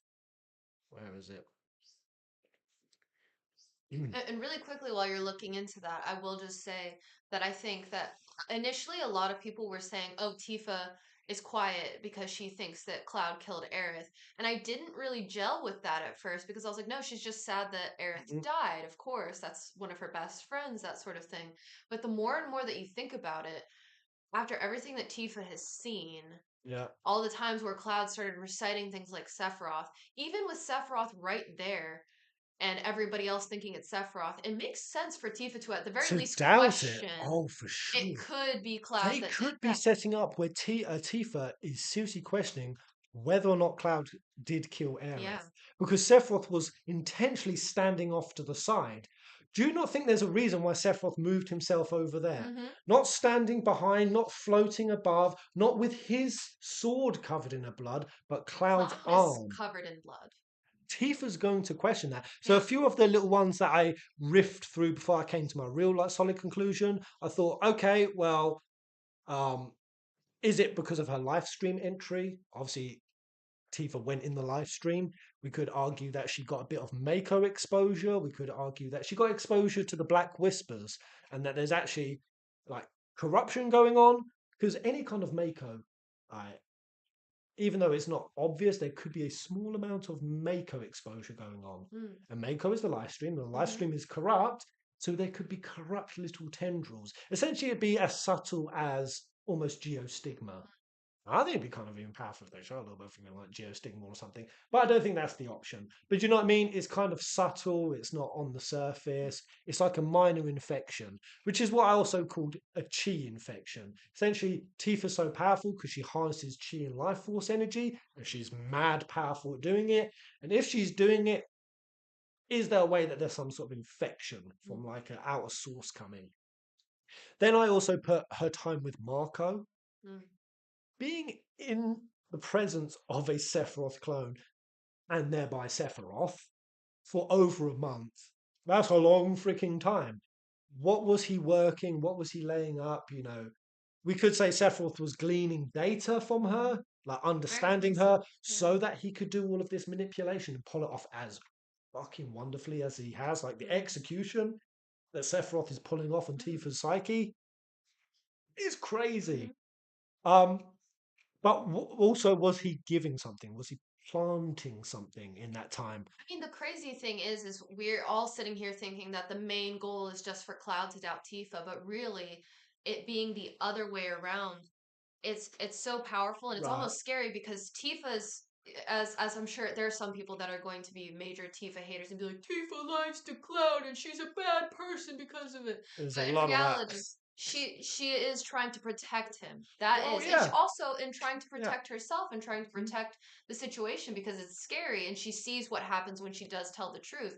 But what's unfortunate is it kind of locks her in. Of course, Aerith is a bit of an exception to this because Yeah. Aerith did support her a lot and also assisted in lying to Cloud. Aerith also lies to Hmm. Cloud, if we're going to go there. But it it's good that she has Aerith, but it's not enough support. She is still kind of isolating herself almost by doing this, Yeah. and therefore, really, her only tether to reality is Cloud. So Yeah. whenever Cloud's reality is skewed and fucked up, she kind of can easily become lost because it's not like she Lost. can go to some Exactly. other Joe Schmo like this Emilio fella. Yeah. He's not alive. Yeah. Somebody else to kind of check the That's it. events Only with. only Cloud really does have that tether to, Yeah. because for as core as the Nibelheim events are to Cloud's psyche, they're core to hers as Mhm. well. And this is where the my main conclusion is. So this is going to be pretty 7D chess, and you've got to think of this on a really metaphysical, like soul level. But what if the infection that's happened, the reason why she's getting flashes, is because Jenova obviously was able to corrupt the entirety of the Cetra, right? Psychologically. She was able to infect and weave herself into their, I think they even said like their political like classes, just like we're now seeing Sephiroth do with Rufus. Control the like governing bodies, and then within that you have a larger influence on the masses. Mm. We're seeing that with the Wutai section, Sephiroth doing it through Glenn Lodbrok. We're going to assume that Glenn is fucking Seth. It's Glenn Roth. I hate it. It sucks, Yeah. but I'm going to assume it's happening. Um, I mean, they did show us that, but so basically, Genova works on a mimetic psychological level, not just a biological level.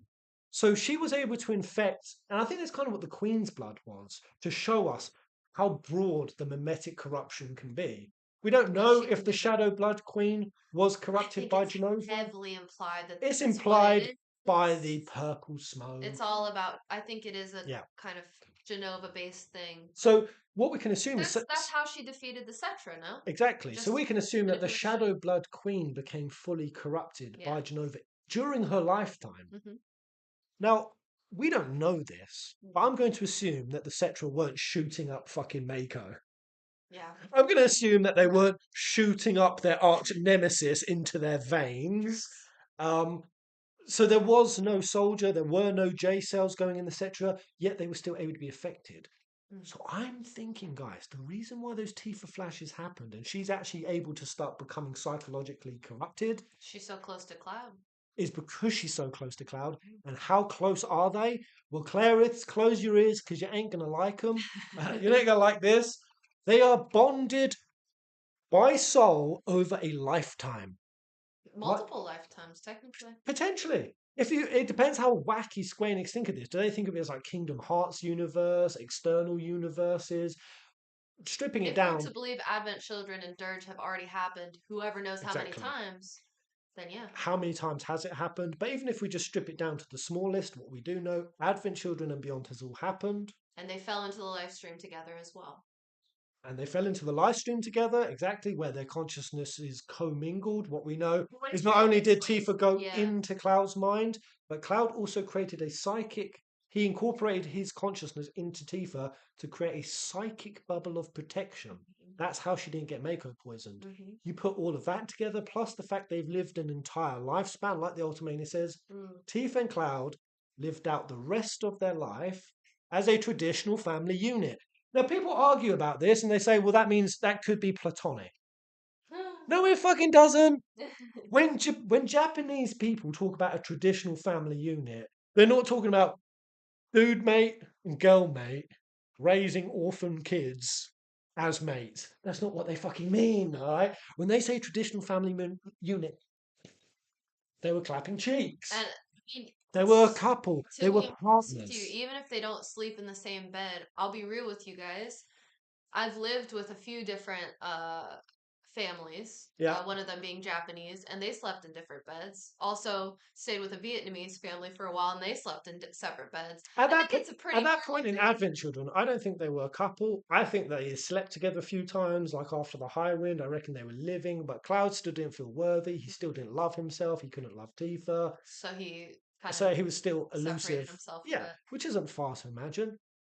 Barrett fucking abandoned Marlene because he That's wild to me. he had to do his shit. We know that Barrett of Rebirth ain't gonna do that. And there was that whole scene where Yeah. he was freaking out about Worrying about her getting older getting and kind old, of and I don't want to leave her, and I don't separating. Yeah. separating, and like Barrett's actively freaking out about the thought of it. He's learning from his mistake in Advent Yeah. Children. It's there. It's in their Yeah. soul psyche. It's in their subconscious.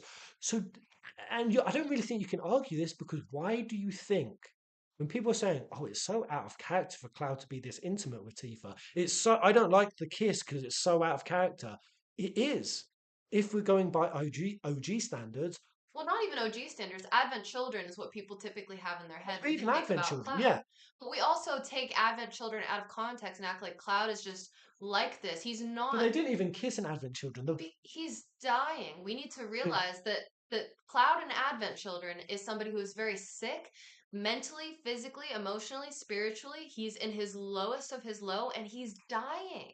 He is dying. So And he's hiding it from them. yeah, he's going to act a little bit Mhm. different. He's trying to protect the people he loves by separating himself from Which them. is so cool. Just quickly, I don't know why it's triggered my mind, Mm. but how Marlene knew to Mm. touch that arm. Mm-hmm. She intuited that he had Oh, geostigma she's there. definitely got a little bit of Cetra in Yeah, her. yeah. Maybe not Cetra in her, but Marlene. reborn. That's it.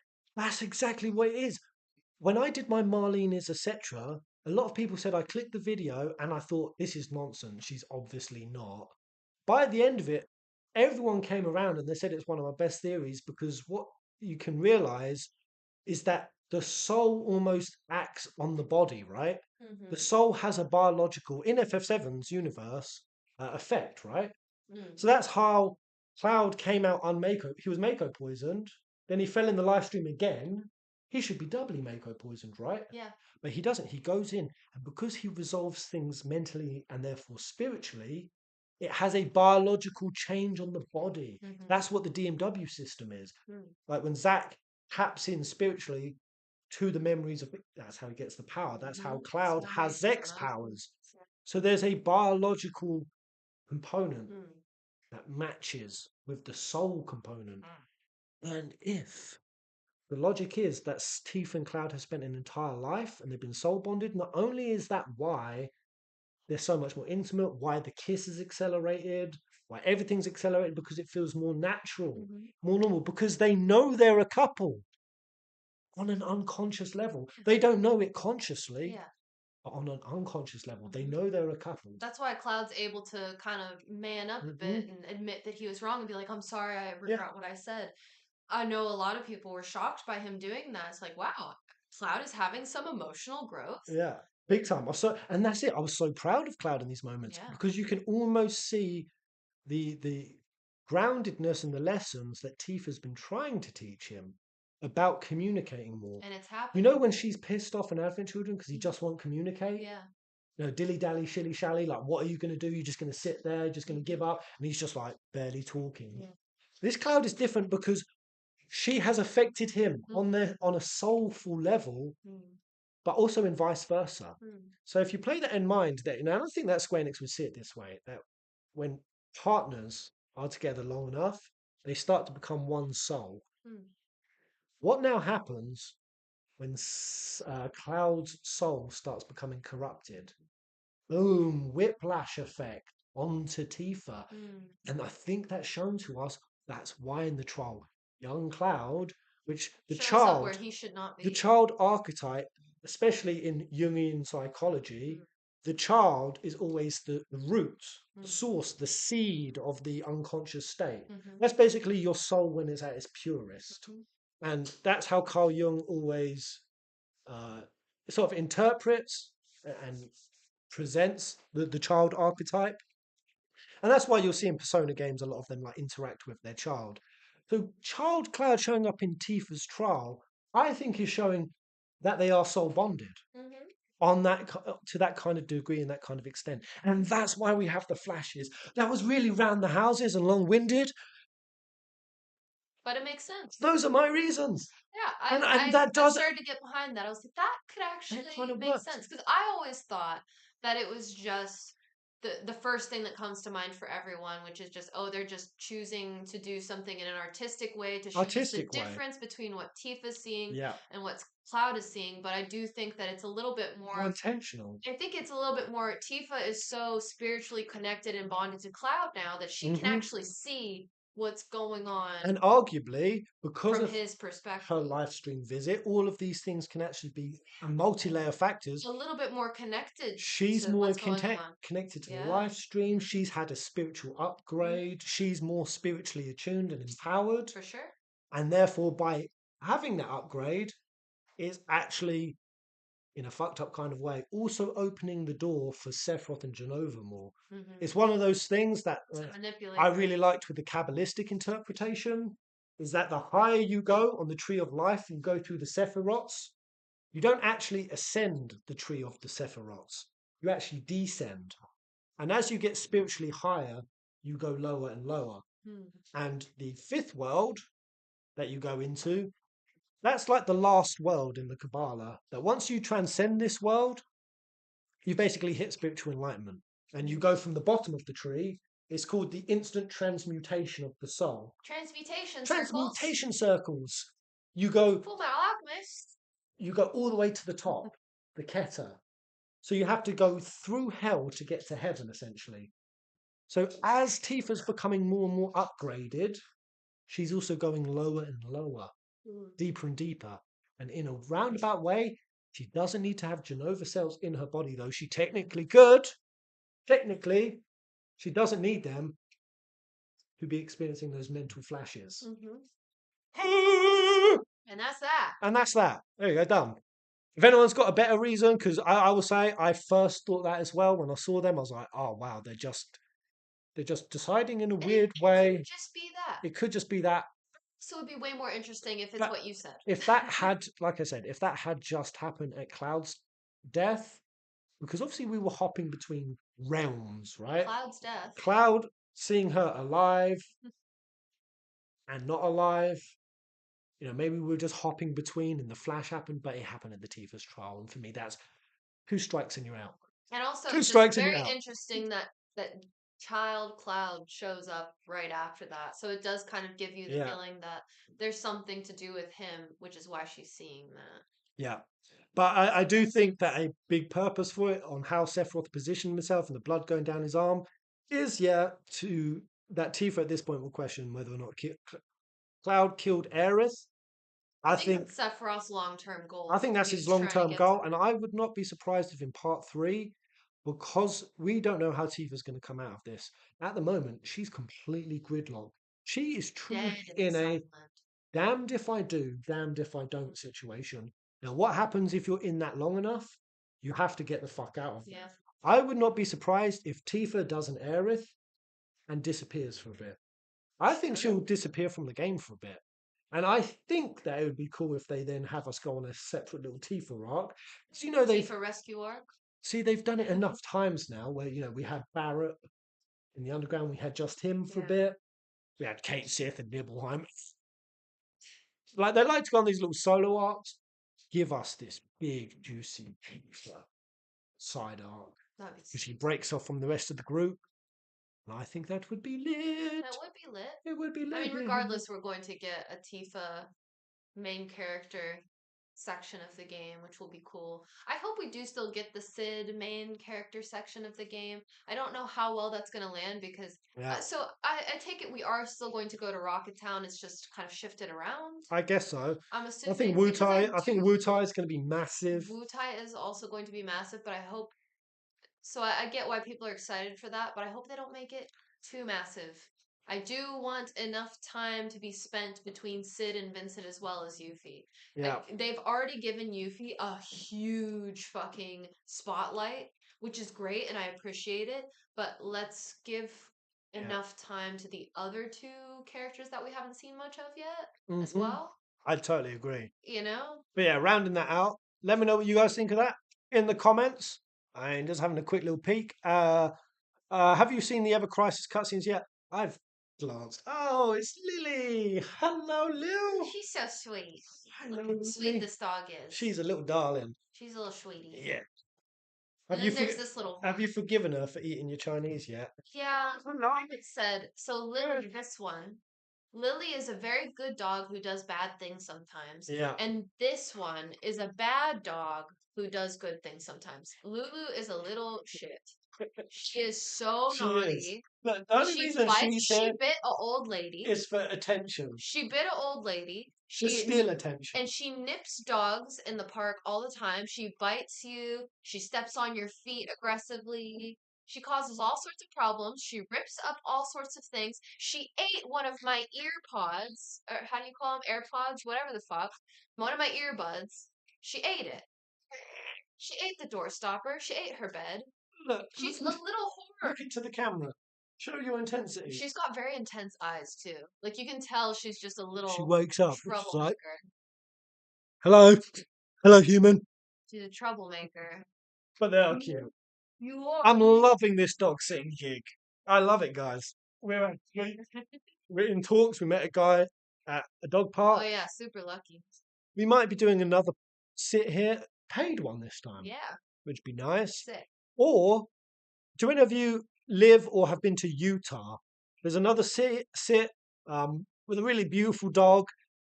I think it's called Ogden, which is just outside of Salt Lake City. I don't know if anyone's been, but apparently it's rock climbing mecca. It's got beautiful trails. There's mountain bikes. Might be going to Utah, USA next. Woo! Never been to Utah, but yeah, we'll see. It might be cool. It'll be fun. Who knows? Yeah.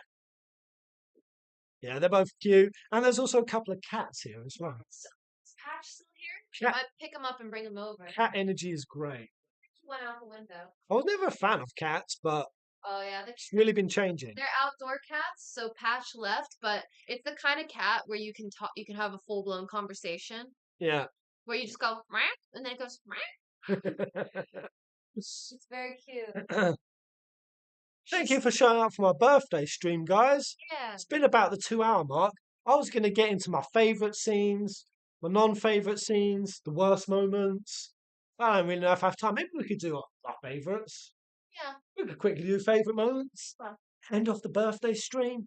32 years old. Oh, she's licking my ear. Butter scraped over too much bread. Oh, she's so cute. Bree's hiding. Bree's not got her makeup on. It's not going to be on your channel. You're safe, you're safe.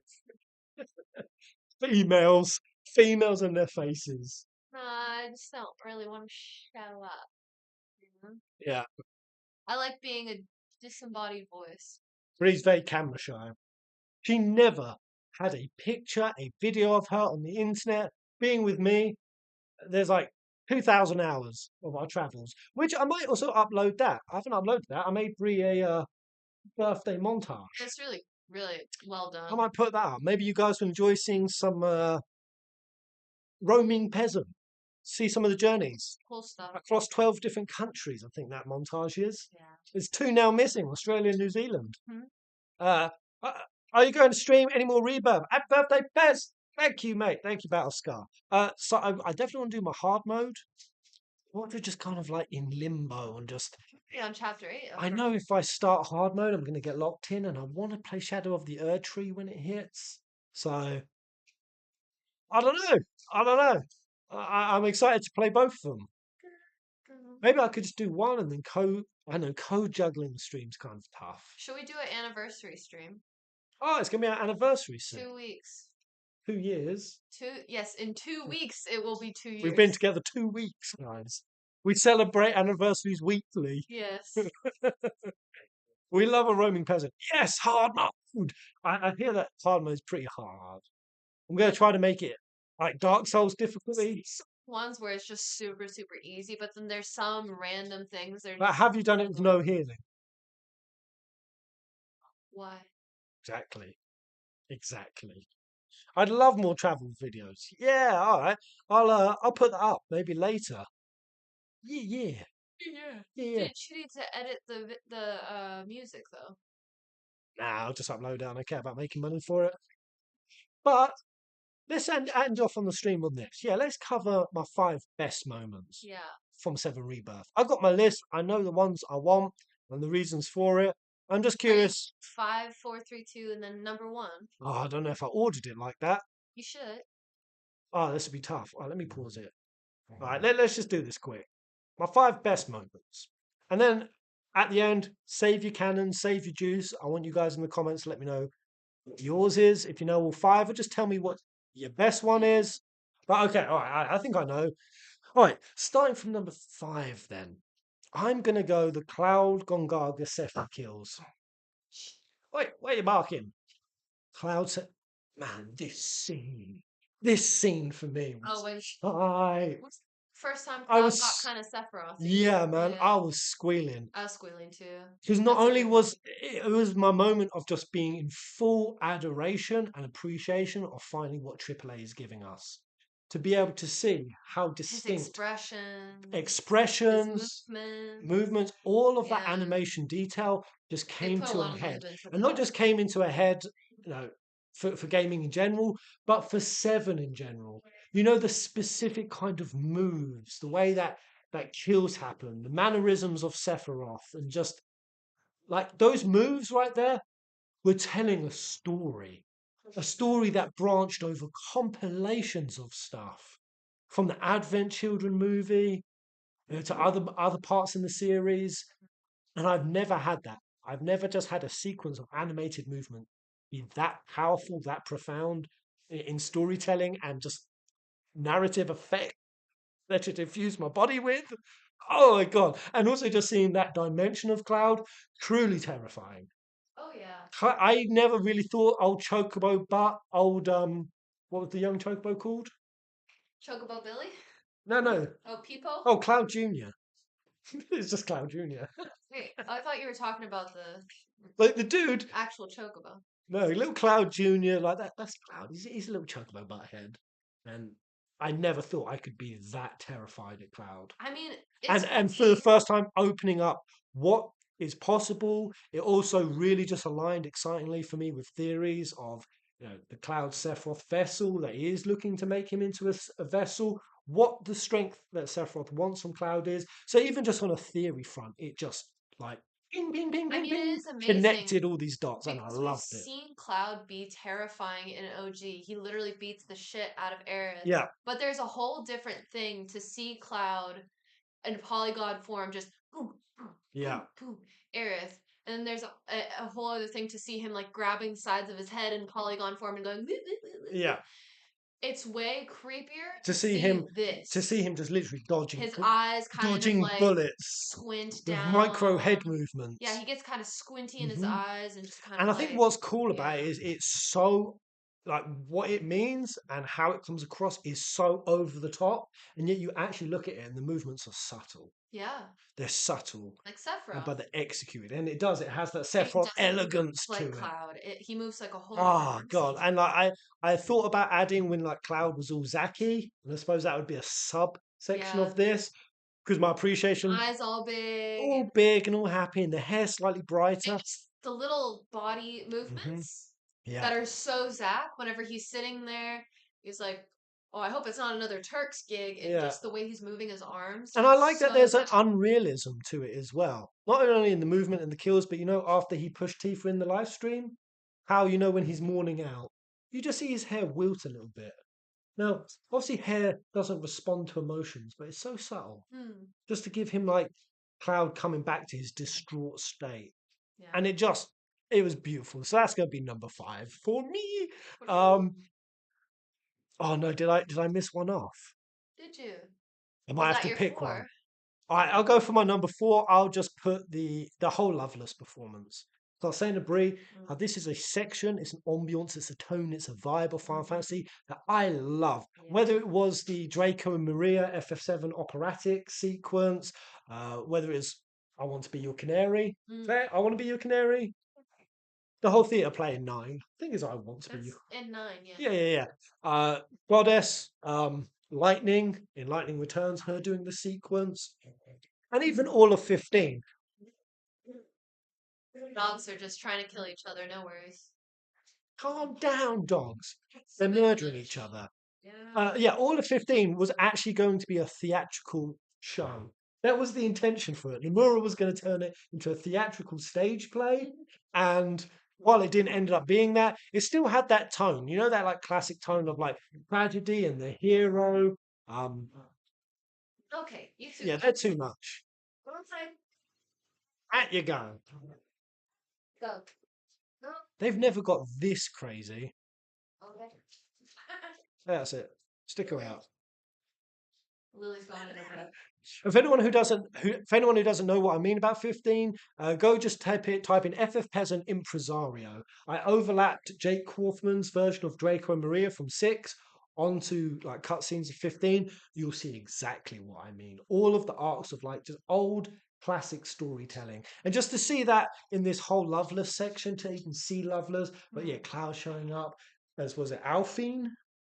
Alphine, yeah. Alphine, you know, the hero's armor, the god. It was just so classical. Barrett playing the villain. Oh, I loved it. I loved it. And Red The visuals of it was looked great. really cool. The inputs. Red was great. Red when he almost gets a kiss. Yeah. It's like Alphine, and he like his irises wobble. So it was funny. It was wholesome. Being as there was such a diverse number of options, not only for the girl that we could get show up to the cell, but then the options that we took after that and the inputs were fun. Oh, I just loved it. And then to top it all off, Aerith's power ballad, and how much I've dissected that, the meaning of it, Yeah.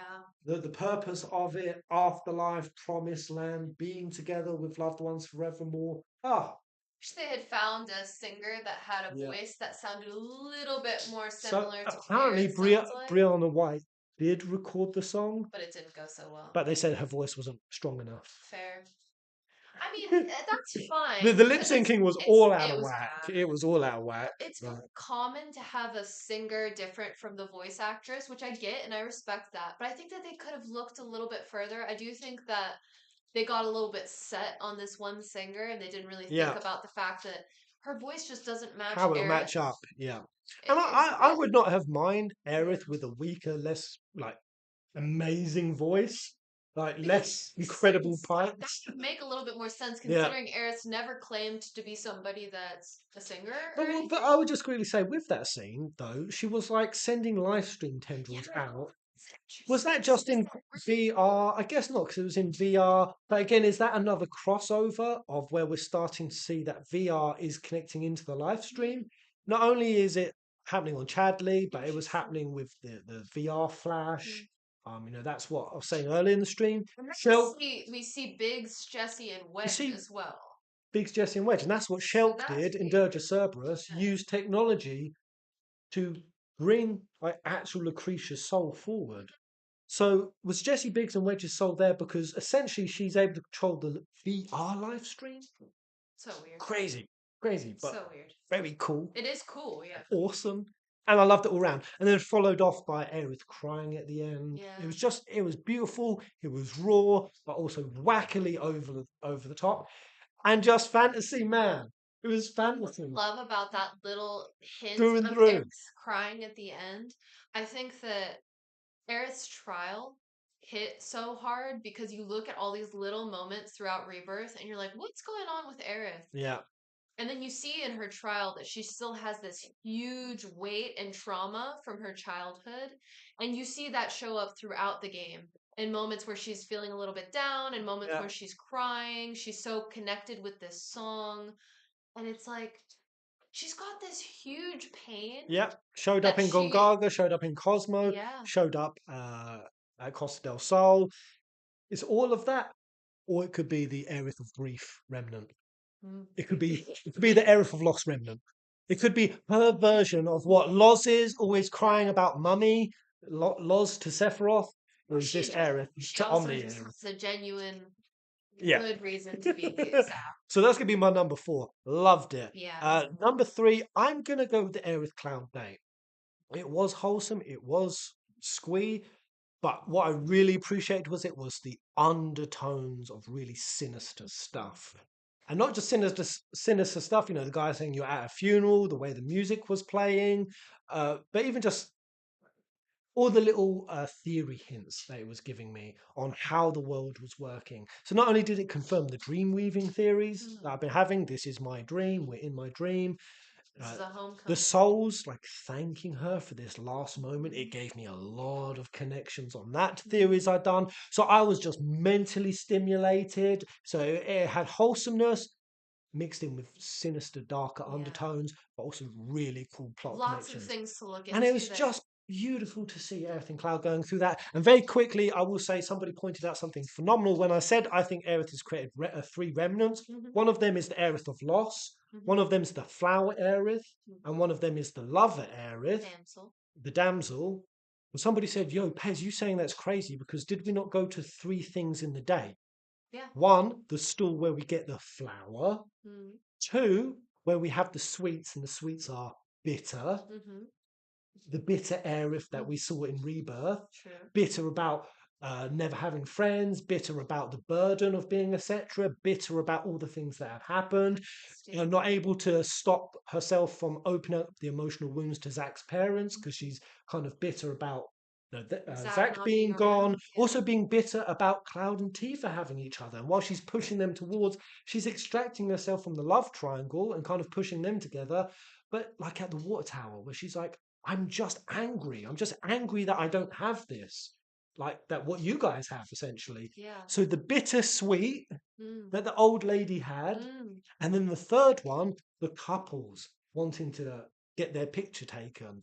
The area getting held back in Cloud's arms, and the Aerith of love, the damsel Aerith, the young Aerith, the crisis core, the one that was with Zack, the one that wanted to be a hero, wanted to have her hero, not be the hero. Aerith is always having to carry the crew. Yeah. Oh, you deal with you deal with yourself. Leave Sephiroth to me. Mm. She's always having to be the one in the seat of power. But there's a side to her that is vulnerable. Yeah. And wants to be protected, Which is why wants to she be liked looked being with after. Zach so much. And that's why she felt comfortable. And that's one of my possible reasons why the Aerith that we saw in the Ghost Aerith section said that she asked Cloud to promise that he'd deal with Sephiroth. Very different to I'll deal with him. Yeah. Because it's a different one. Different Lover era. Aerith, Damsel Aerith is not the same as martyring, self-martyring Flower The Aerith. mature. Yeah. And for me to have had those 3 distinct personality arcs, and you can trace it to 3 of those stall days being in that kind of tone. Oh, so I love that shit, right? There's so much in there in that sequence. Does that make sense to you guys? There's even so much in that latter part where you can really look into it with the exchanging of the materia and then Sephiroth coming in and then also at the very end Zack being in the church. It's like, okay, why is he here? Yeah. There's a lot you can think about. If you extend it up until that final scene, Sephiroth stalking Aerith and saying, and Zack was outside of the church, now he's inside of the church. What happened? So powerful, so cool, and I just love that section. And that makes my easy number 3 as best moment. So I need to pick my number 2. I haven't picked my number 2. You haven't? No. If you haven't thought of it yet. I don't know. I need to cast my mind and pick it.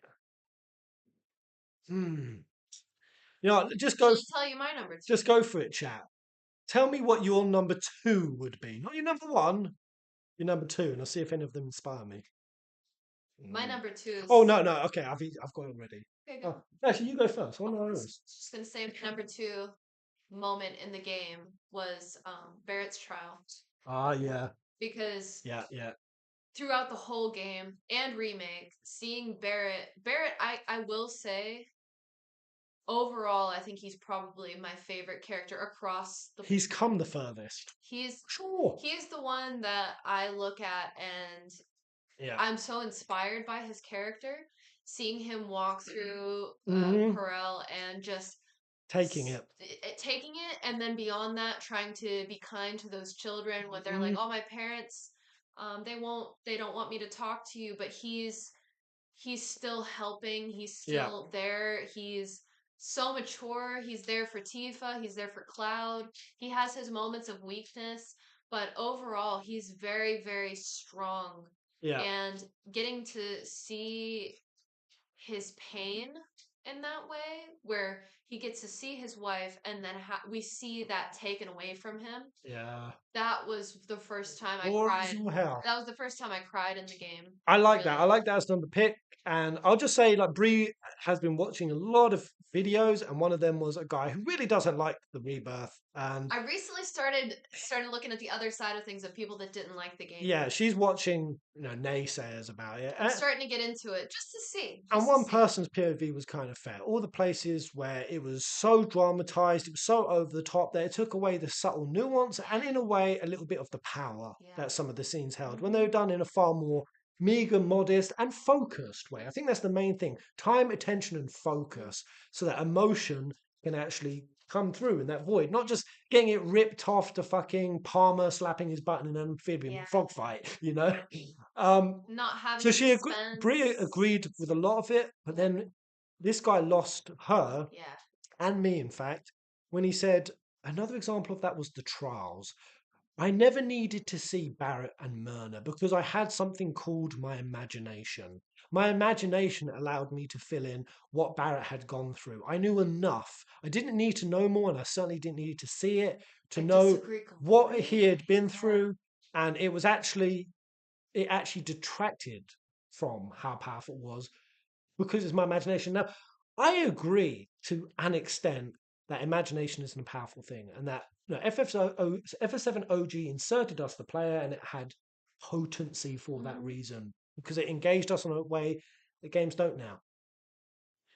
But this is not one of those No, things. this is a great This is not one of addition. those things to say, oh, I It's an didn't need to amazing see addition. what Nanaki's capture was like because I had my imagination.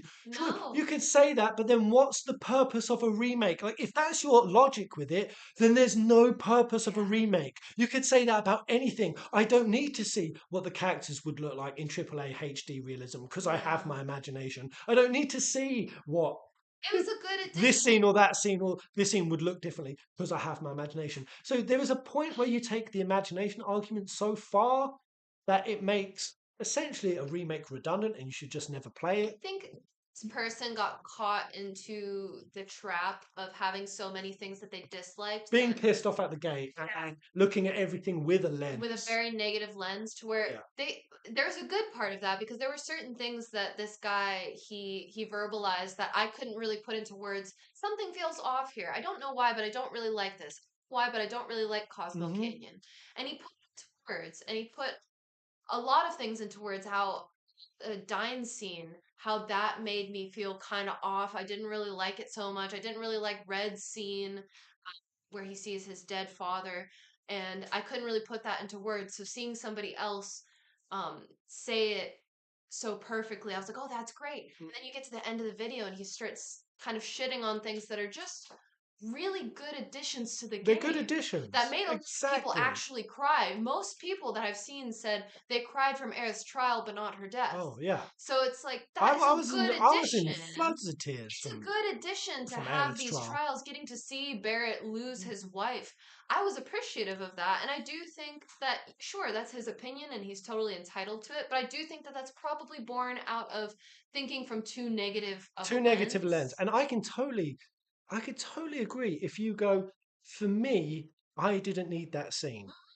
If you seen how Nanaki was captured and how traumatizing that was for him, if you didn't need to see that, but now That's they've shown you that as an addition, you go, okay, I didn't need to see that. But to say it actively detracts, doesn't take away from to anything. say it actively takes away, I think that's just that's objectively mind untrue. blowing to me. And now you're just in a position that, okay, the remake trilogy can do no additions because every addition will be something your imagination could have done better. And that is actually kind of a raw truth Yeah. that I think from day one, FF7 OG has always lived more beautifully in people's minds than it Mm-hmm. was ever going to be remade. Because you know what? You I can't. genuinely believe that those same people, if they had done a like for like, all the same dialogue, all the same They scenes, could all have the same still everything, fucked it up that they would have because it gone, wouldn't have had the same feeling. yeah, they would have gone, oh my God, this game done with voice acting and realistic animation. They dropped the ball on this line. It was so jarring. Just- It was so choppy. It was so unrealistic. It was so dirty. Direction in this was And you would just complain that basically a 1997 game didn't transition well when organically you remade gotta like make for like. changes. It wouldn't. You can't take something 1997, a fundamentally different time in storytelling, a fundamentally different time in storytelling across the board, Yeah. not just in video games. You can't bring that 20 something years later and Without not changing expect the dialogue, yeah, without changing not certain expecting things. things need to be changed. So anyway, regardless, that's Breeze number 2. I've got mine Hmm. now. My Go on, number then. 2, I'm gonna give it to the. Fuzz. I'm gonna give it to the. I wanted to go for a second the red Michael Jackson That was because fun. that was like the It encapsulation was a good of time. ultra realism being completely ignored. And for me, I was like, thank God. Yeah. I love this. Moments like I that. love that there doesn't need to be sense or logic Yeah. or realism.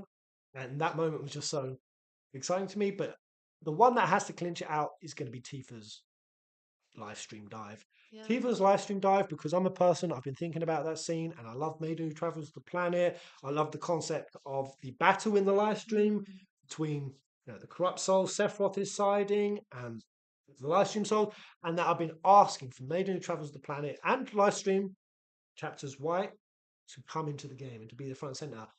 I wanted that, but for them to have dropped that during the Tifa segment and her to see it, it's just superseded where I thought I didn't even know if we'd get it, but to put it there, that was a ballsy move. And it fucking played off. It's one of those moments in the game where it went above and beyond what I thought or like even imagined I'd want them to do. I was like, I love that you made that decision because it's powerful in Tifa's character. It was well placed in the story at that point. And it's just so juicy for theory crafting going forward, what the implications of that happening, and just the scene as a whole, how artistic it was. The music was beautiful, the lighting was phenomenal. The way that even when we looked over the bridge, we just slant the camera because everything's distorted down here. It's not with reality, and it just made for this really fucking succulent, So I've got to juicy. ask you if that's your second favorite, which I mean, it's not mine, but I did also really like that moment. But what I like more is the moment that follows up after that is seeing, because I was shocked. I don't know if you were. That's my number 1. That's your number 1. That's Oh, my okay, number so 1. that makes sense. My 'Cause number 1. That's also my number 1 Yeah. moment is Tifa and Clouds Cloud chat and in Gongaga. Gungaga because it's just so Yes. real and raw, and it surprised the shit out of me. And I do think that if that scene didn't happen, this scene wouldn't have happened. If that scene didn't, Because that was able to make Tifa kind of go above and beyond. Yeah. Because it's always something like you talk about in relationships that it's important for even if somebody's hurt you to go higher, and then that kind of brings things full circle, right? And this was kind of a good example of that. Like she was hurt by Cloud, but because she's able to go higher and realize that that was coming from a certain place, it's not his fault. and because her perspective And had that's been what who he massively, truly is. because her perspective in the live stream had been truly open to who Cloud's always been. Yeah. Because I was expecting in that scene after she went into the live stream, Cloud and Tifa before that point they were having tense moments where they were trying to talk but they weren't.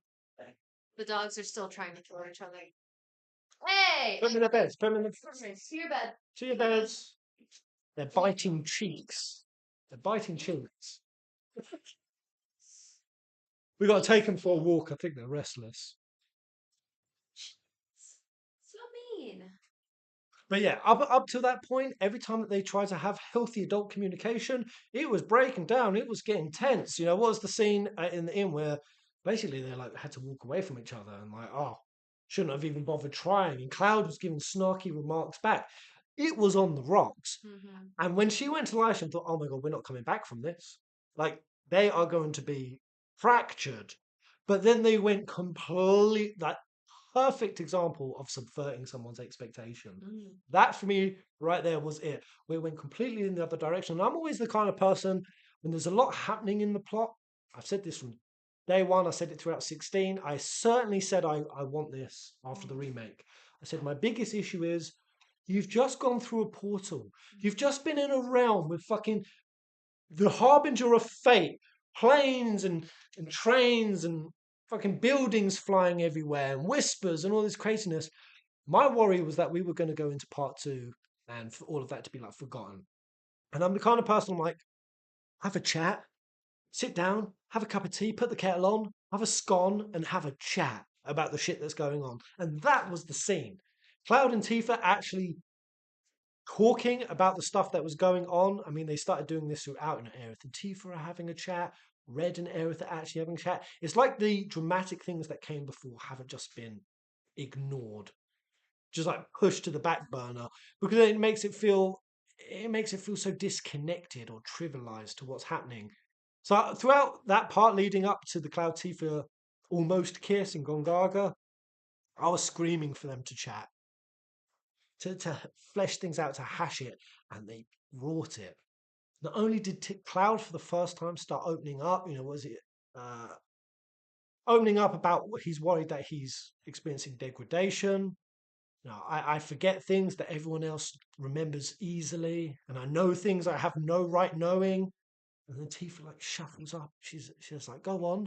You see it in Tifa's face. She's like, "Oh my god, we're talking," and it just felt so organic. It felt so real. If it took the dimensions of not just the game, but specifically their relationship to the next level, and I appreciated it.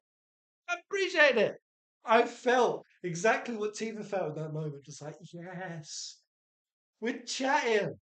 And then for that to lead to the almost kiss, I loved it. I loved it. It was the story going to that more mature, like connected tone I've been wanting. That really just pulled my engagement in. Because when things start getting all wishy washy and superficial and skirted over, I start disconnecting, and I start having to just breeze with the story, with this overall feeling that, you know, there's a non-realism to it all. That scene single-handedly ripped it back on track and made for the rest of it just to be so much more enjoyable to experience. So yeah, that is my number one for what that did to the plot and storytelling quality overall. Just sit down, have a cup of tea, and have a scone, have a chat, Yeah. I mean, express, it's really powerful for somebody to be and to able see to. Cloud open up that way Well, I think and that how Tifa was receiving it. she, Mm. I think it's Mm. because she was able to forgive so just just kind of it's a good example of um what's the word?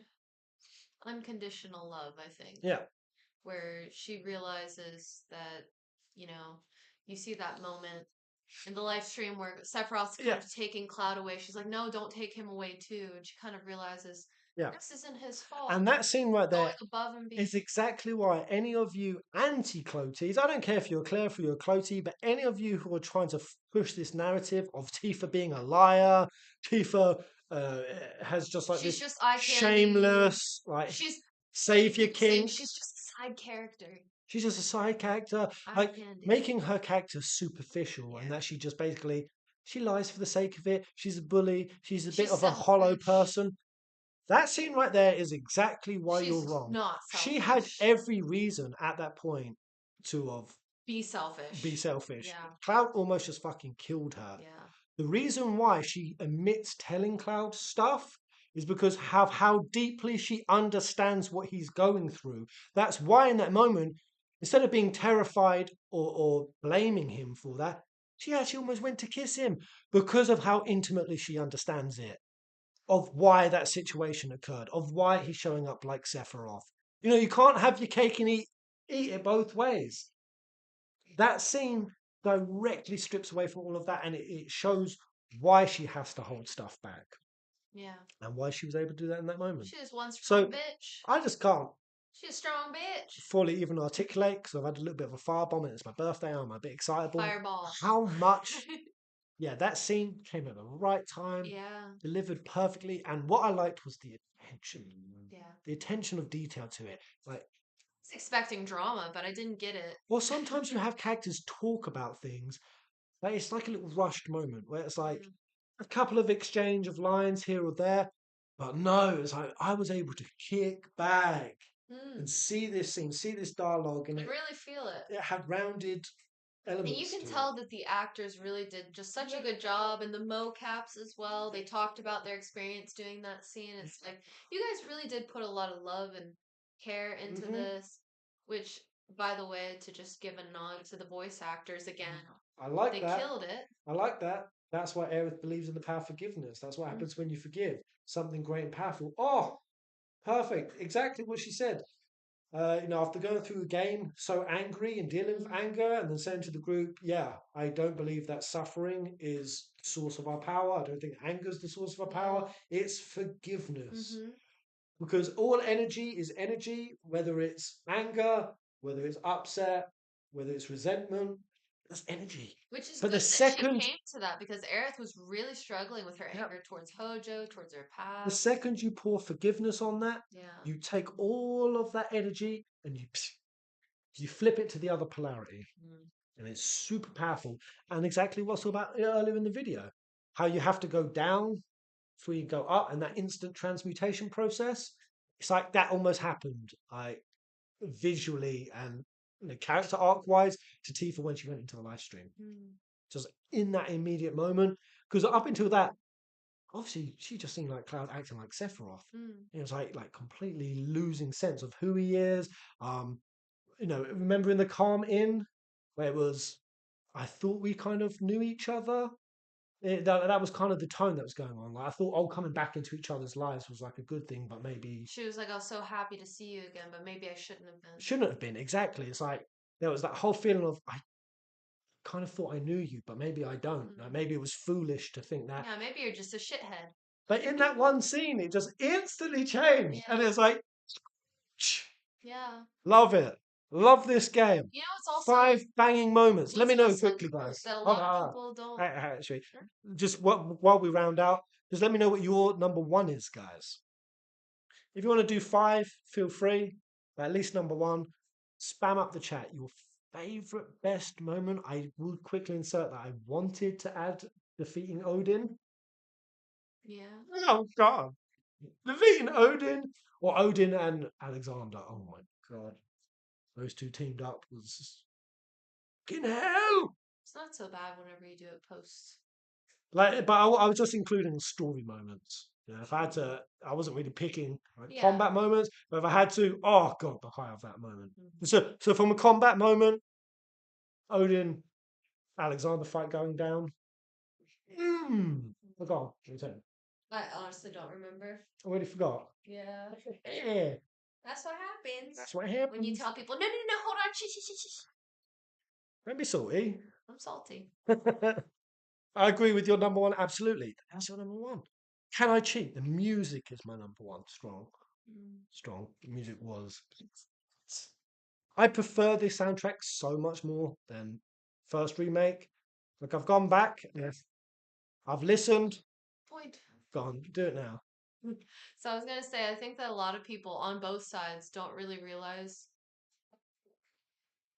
because let's be real, the fandom has been kind of tainted by people that are a bit immature, only focusing on one of the smallest aspects of the game, which is romance. The bigger aspects is literally everything else.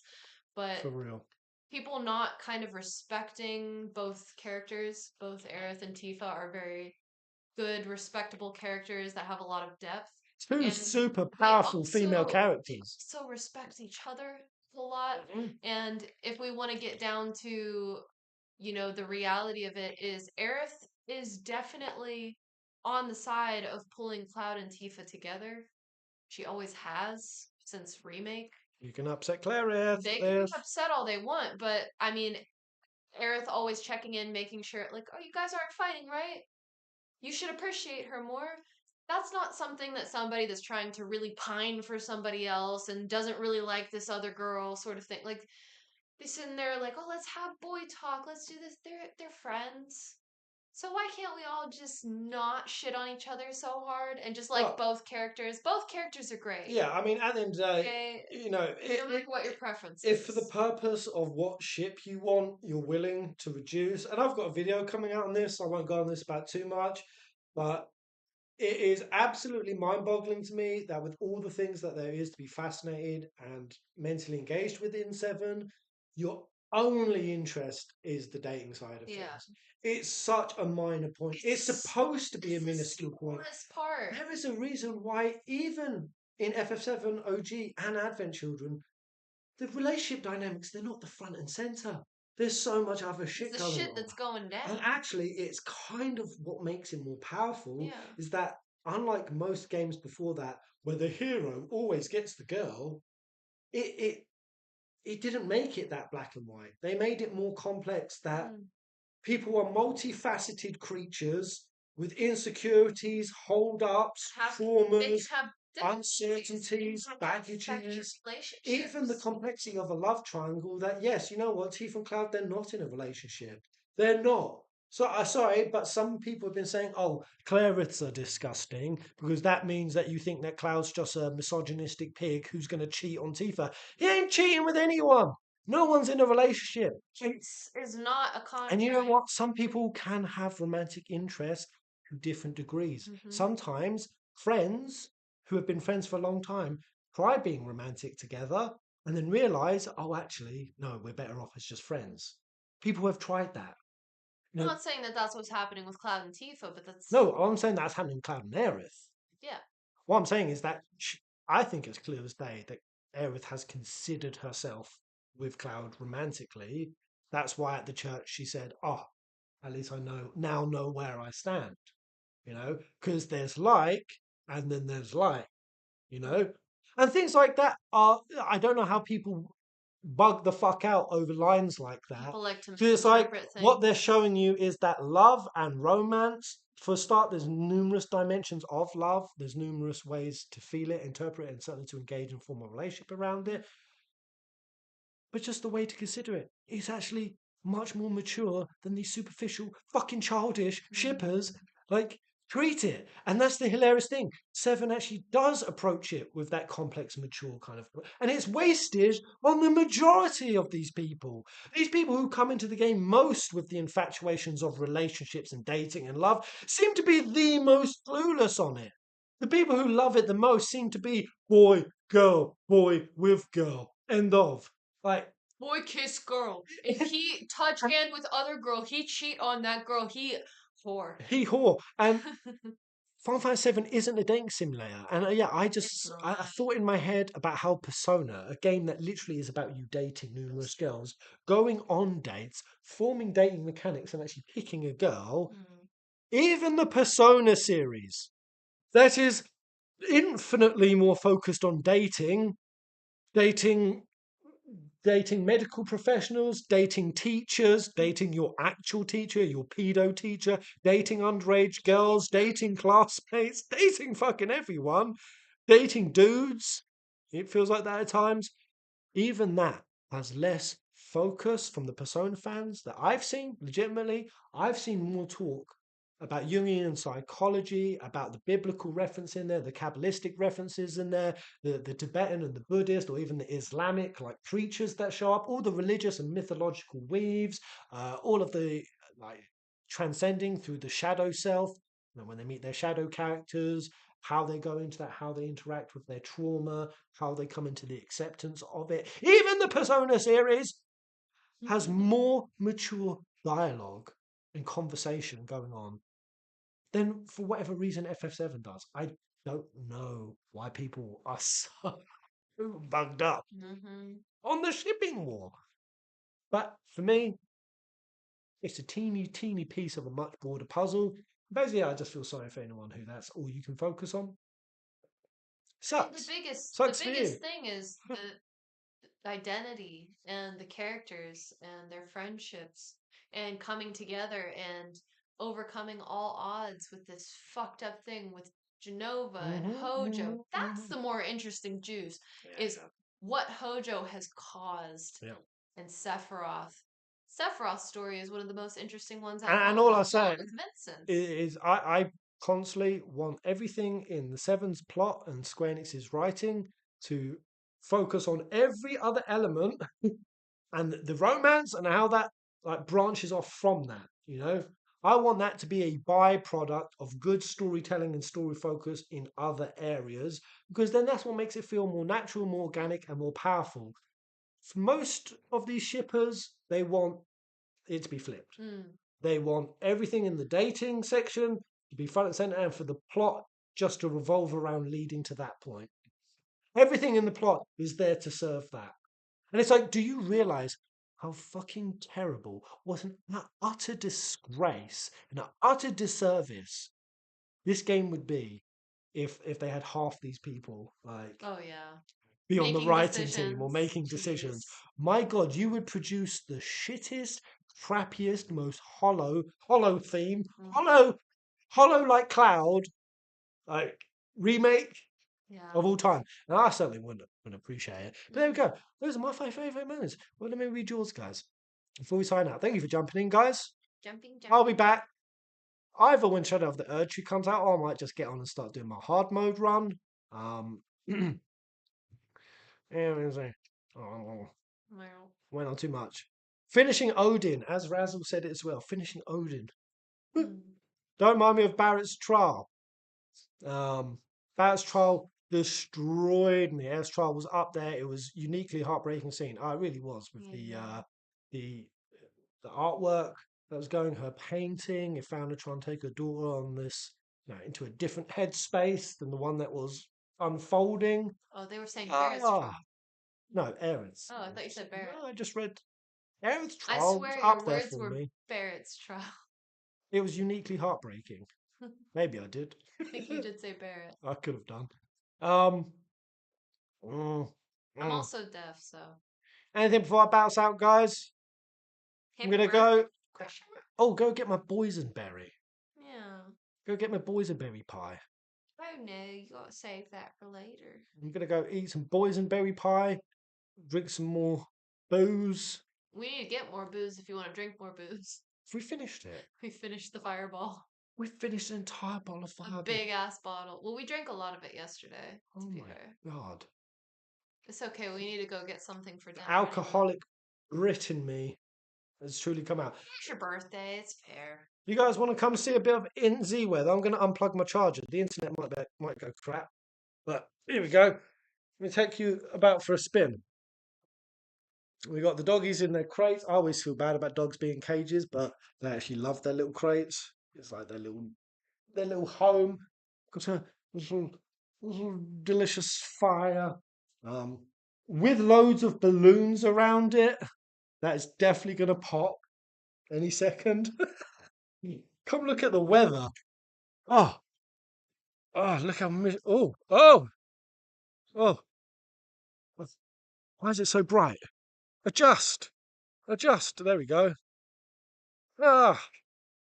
Fresh NZ. It does smell a lot like the UK. A few differences here and there, but got like cow fields over there. A big old train that goes past, not too frequently, called Pee-wee Rail. Find that amusing. So yeah, living the NZ dream. That's a pretty nice little place. Much smaller than the place we had in Australia. That place was big and juicy, and it had beer on tap. Happy birthday again, Pez. Thank you, Zach. Amber, thank you so much. Angelicad. Appreciate it. Yeah, when it was coming for birthday, I was like, I'm missing the pea scents. I need to come on and get some pea scent all over me. Oh, Slippery Prism, you legend. Yeah, I hope I didn't miss anyone's schmeckles. But thank you so much for that, Slippery. Here's a bit towards the birthday fund. Yeah, thank you, mate. Thank you, Novus. Thank you, all of you guys. Yeah, I'll go have a good rest of the day. I don't know if it's still technically my birthday. We're like, yeah, it is. Is it? We're 18 hours ahead of the rest of the world here.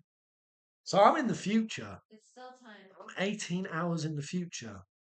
So if you want to message me, guys, maybe I can find what the lottery ticket numbers are right now. That's not how that I could send you them back 18 hours in the past, and we could win the lottery. Is that not how it works?